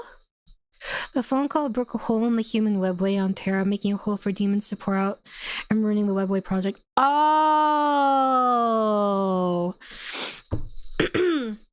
F in the chat for logs. I was paid to put him down. So the Emperor had a big psychic barrier on Terra. Magnus's phone call broke the barrier, letting demons attack Terra, which is why the Emperor had to sit on the Golden Throne. Magnus found out about Horus's betrayal. Normal warp communication would have been slower and he considered it an emergency, so he tried to take a shortcut, but in the process broke through the barrier, protecting both Terra and the Emperor's Webway project. Oh, I see, I see. So it's actually like a very reasonable... Yeah, but I got paid to shoot you on sight, so... You're dead for a day. You may want to put the Horus Heresy in 40 minutes video into the queue. It handles a lot of this nicely. Oh, that's true. Thank you for the reminder. That's true. Ban evading? Bad. Shame. Shame. Shame. Magnus is getting blocked by Big E's firewall. He got Zeech to help destroy firewall to talk to Big E. By doing this, he summoned a lot of demons on Earth and ruined Big E's new plan to replace Warp. He was just trying to be a... How would you say it? Filial? Filial? Filial son? Okay, everyone exaggerated it way too much, but I can see why Magnus made the decision that he made. Yeah, YouTube's a piece of shit. Good luck. You're a fucking cheater. You're such a sore loser. You're a cheater. My dad works at Nintendo! The Sons of Horus, or the Luna Wolves, or the Black Legion. Allegiance? Heretic. Primarch? Horus. A warlord. A treasured friend. Or the traitor himself. Single word descriptor? Assault. The Sons of Horus are the formal name of Horus's legion, hailing from the world of Chthoniya. The Sons of Horus themselves were assault troops. The strength of their attack was some of the most powerful in the legions. While the White Scars may favor speed for their strikes, the Sons of Horus were known for their overall offensive power. It was even said that if the Sons of Horus met the Imperial Fists, they would be at a stalemate for eternity. However, the Sons of Horus are no longer, because, well... Oh, and just to clarify, right? I assume the Emperor sort of saw this coming, but because the Emperor didn't tell any of his sons about the chaos because he didn't want to open things up to chaos, or at least that's like the theory, right? When Magnus made that deal in order to access the Emperor and like warn him about Horus, he didn't know that he was making a deal with Zeech, right? And then he started to get corrupted by chaos. Is that correct? The main reason that Big E has to sit on the Golden Throne is to keep demons out of the throne in Terra. The Astronomicon is second. How does that keep demons out of the... Oh, it's because of the barrier, right? I assume it reinforces the barrier. He knew it was a warp entity, but he didn't know it was a chaos god. But he didn't even know chaos existed then, right? Oh, he was aware of the chaos.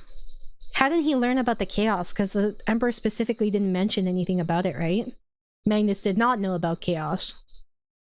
Yeah, but okay, knowing about the rift is a little different from knowing about chaos, no? Even if they call the rift the chaos, there's certain implications for both, no? If, for example, you meet a kind gentleman says, hey, I want to make a deal. You know that this kind gentleman comes from the outside world, but you don't know that the outside world is bad world. Magnus knew chaos was real and there were demons, but he didn't know there were chaos gods. So he just like learned about it. But how could he learn about it from reading a lot? Oh, I guess he would have to read stuff that was quite old. Like probably from like Necron era, right?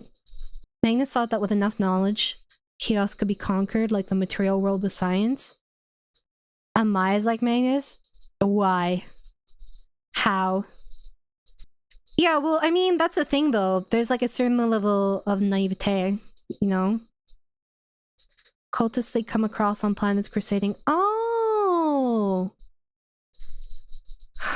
Okay. Hold on a second. Hold on a second. After Emperor brought Magnus to Terra, he spent a lot of time in the largest library still on the planet learning as much as he can. I'm just surprised that any of it was written down because he specifically wanted to hide it, right? And if he wasn't going to tell the Primarchs about it, then he wouldn't tell anyone else about it, no? At least that's the logic I would have. Let me just bring this up again, chat. Wham. Bam. Magnus prioritized worlds with extensive libraries to conquer, like straight up abandoning conflicts for books. Oh my god, he really is me! Is that cutie in the bottom right? Which one, you cheating son of a bitch? Magnus also actively searched the warp and found things others never knew about. How did the Big E not know about this? Welcome in, Michelle. Oh, interesting. So it was like inherently a cultural difference since he was raised on a planet where they were fine with the warp and its teachings. The Emperor had a whole friend group of immortals who knew about it. Did he really? Is that, what do you call it? What was his number 2? Started with an M? I always think of Mordecai. I don't think it's Mordecai. Malkador, yes, thank you. His bro. He's the one who sat on the throne for like 10 minutes and died, right? Because Emperor needed to come off, and then he needed to fight Horus, because he killed his favorite kid. Second favorite kid? I just think Mordecai. Bingo and Magnus have been told to stop, but not given a reason for being told to stop, which isn't going to satisfy someone like Magnus. Oh my god, he really is me! What the? You know what? Okay, my mom would tell me to do certain things, right? She'd be like, Amaya, you need to rake the grass. And I'm like, why do I need to rake the grass? And she's like, just do it. And I'm like, why are you telling me to just do it? Tell me why I need to rake the grass. And then she finally gave me a reason. And I said, see, like, I don't know why you don't just give me the reason in the first place. I had to get rid of the dead grass in order for the new grass to grow. You could have just told me that rather than making me feel like I was just doing it for the sake of doing it. And I literally said to her, I said, Mom, you always encourage me to have critical thinking, but whenever I question you, you get mad and you beat my ass. I was like, what? You don't want me to grow up with critical thinking, Mom? That's literally what I said to her. I was like, Mom, don't you want me to grow up with critical thinking? Don't you want me to think about my choices? Question why and what I'm doing? That was the argument I made to her. I did not expect this to be so accurate. Like, actually, when I first saw that I was put into Thousand Suns, I was like, I don't see it. I don't know anything about it. But it turns out it is actually very accurate.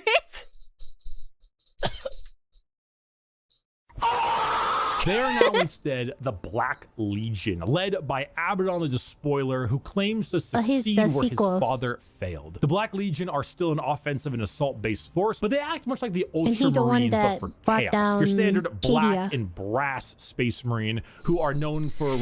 So you like doing nothing wrong. Correction, I don't do anything wrong.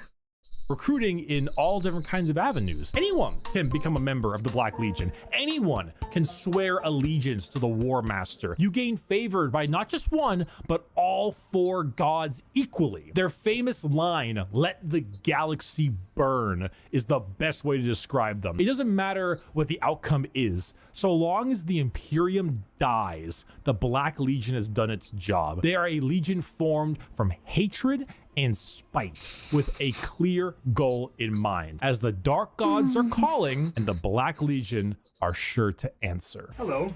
Do you have a moment to talk about our Lord and Savior, Jesus Christ? No. It wasn't fucking optional! The Word Bearers. Allegiance, heretic. Primarch, Lorgar Aurelian, a preacher. This is the one that's chasing Corvus Corax, or is it vice versa? Fanatic, a choir boy. Single word descriptor, zeal. If the Black Legion answer the call of the dark gods, what if instead you... He's in like deep space or something, right? Decide to call the gods first. Well, then the Word Bearers are for you. The 17th Legion, led by Primarch Lorgar on the planet of Cultus. Why do you look so handsome there? Originally obsessed with worshipping the Emperor of Mankind as a god, they found that despite his divinity, he was not worthy of worship because, you know, he razed their equivalent of Jerusalem to the ground for daring to worship him. Like, could you imagine if God actually showed up and was just like, Jerusalem is stupid, it just destroyed the whole thing? Like, what would that do to your head? But there are gods that want worship and will reward those who do. The Word Bearer... I'm okay with this, by the way. As a god, I'm just clarifying that. Also, if you want to join the Discord, you can scroll down if you're on Twitch, and then there's a little Discord hyperlink.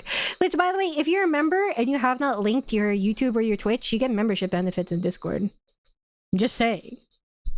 Are chaos worshippers to a T. All chaos gods. They specialize in demonic rituals, the summoning of demons, and the mutual possession of their own troops. They welcome demons to their bodies to fight as one. They exalt the dark gods themselves for aid, and guess what? They answer. In the world of 40k, Satan doesn't just call you back. He hops in his GT Mustang and he crashes on your couch. In the world of 40k, your rituals will end with genuine results. The word bearers know this. They know through sacrifices, through devotion, through dark baptism, the gods will answer and they will be I will say those are rewarded. pretty metal So designs. They bring forth demons. They bring forth possessions. They bring forth the power of the neverborn, the damned, and those that hide in the dark to bear against the Imperium. Lorgar sits there, smiling, as the truth he always knew, the existence of gods and the importance of faith is a reality. It is a tool he is using to rend the galaxy. What are these orange thingies at the bottom right? What are these dudes? I've never seen them before. Oh, oopie. I'm gonna go back. These ones over here. Ulfir's captain of the Traitor Legions are all shithead. Besides Sevatar, he was pretty funny. We learned about Typhus earlier. Typhus kind of a dick. They're gene stealers? Really? Why are they orange?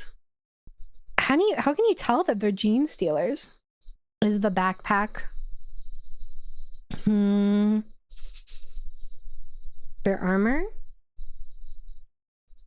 Oh, it is the backpack. Funny thing about Lorgar, he's the one who looks most like the Emperor. Oh, they just said copy paste. He's in the warp getting spawn camped by Corvus Corax. I love when people phrase things in like a modern way. It's so funny to me. Erebus is the reason why Horus betrayed the Emperor. Horus got stabbed with Chaos Blade. Erebus? Excuse me. Is that like his captain? Question mark? Or what? Sorry, I'm confused because Lorgar is the leader of the what do you call it? Fuck. The Word Bearers. He was the main chaplain for the Word Bearers. Oh. It is a tool he is using to rend the galaxy. Okay, he is the captain. Sir stroke madam. Yay, Salamanders! Fire! Exclamation mark. This is me. Fire!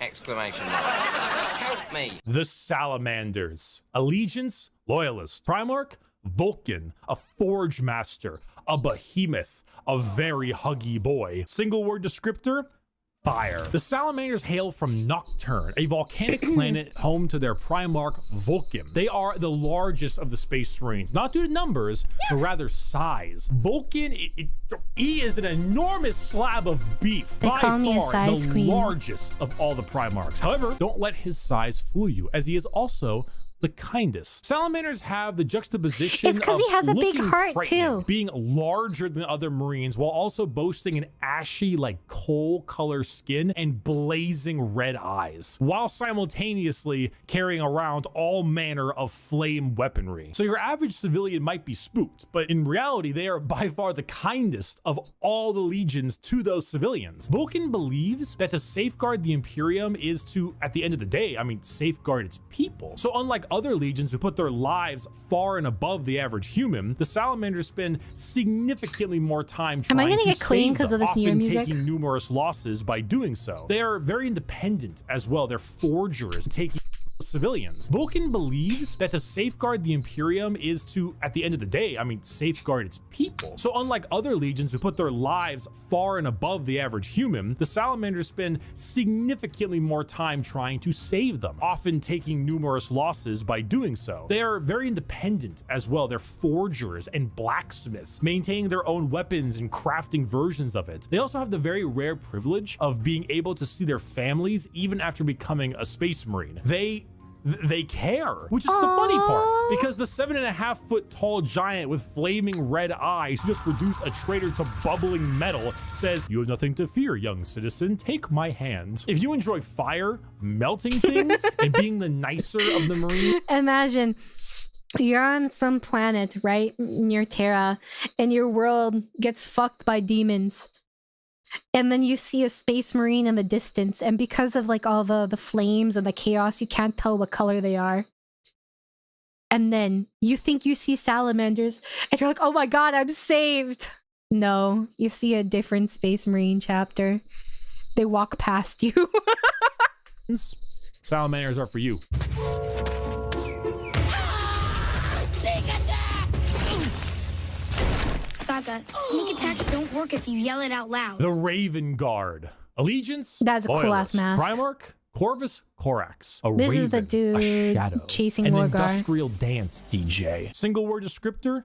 Stealth. The Raven Guard are the final Loyalist Legion at 19 and hail from the planet Deliverance with Primarch Corvus Corax. If it hasn't been made clear enough already, the Raven Guard are stealth specialists and proficient in all manners of assassination. Despite this, their signature winged jump pack and double... I'm sorry. Okay.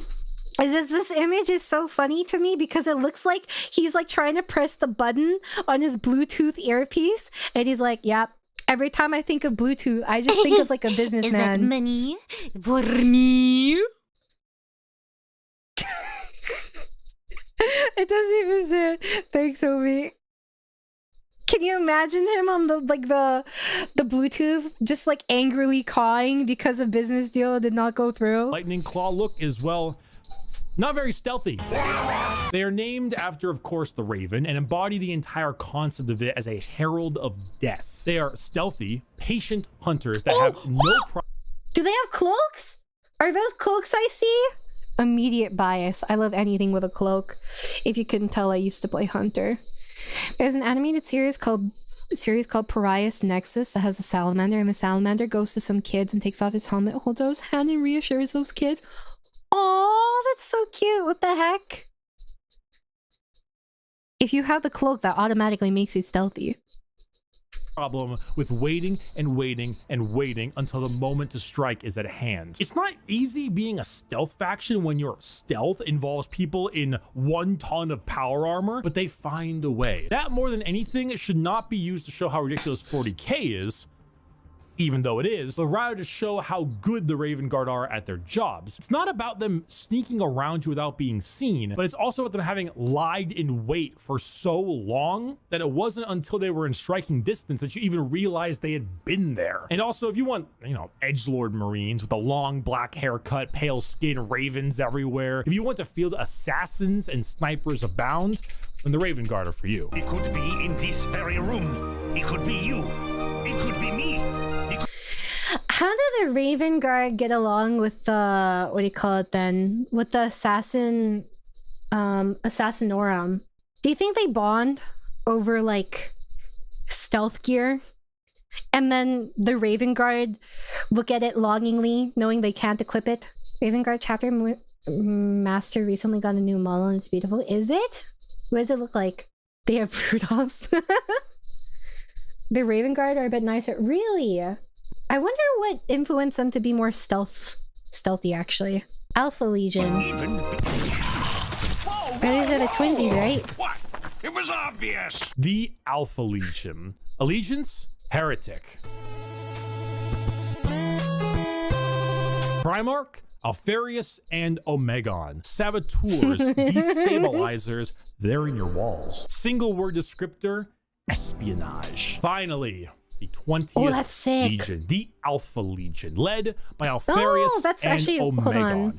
Alfarius and Omegon. Saboteurs, destabilizers, they're in your walls. Single word descriptor, espionage. Finally, the 20th I think you see the Alpha and then the Omega symbol here.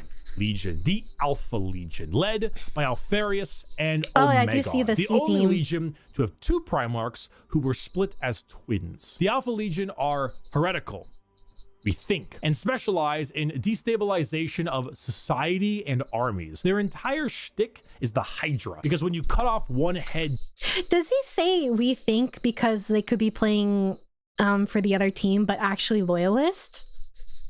2 more take its place. All of the Alpha Legion look exactly like their Primarch. Olive skin, shaved head. All claim to be Alfarius. All are liars. They make the largest use of sleeper cells and cultists in the Chaos Space Marine factions because it's extremely easy to take over a planet when you Poisoned our water supply, burned our crops, and delivered a plague unto our houses! Where the Raven Guard use stealth and sabotage to eliminate their enemies, the Alpha Legion prefer to weaken them over time with sleeper agents, impersonations, basically anything you could imagine from a hardcore spy movie or a Cold War level espionage. Being Alfarius is not only an honor, being Alfarius is a requirement. There's a story of someone chasing down an Alpha Legion agent for years upon years, and when they finally catch up with them and they see that the agent is wearing the same face as their pursuer, because this was the plan all along, to kill him and take his spot. We're talking facial reconstruction surgery, we're talking hacking, we're talking political assassination and impersonation, everything. They are Space Marines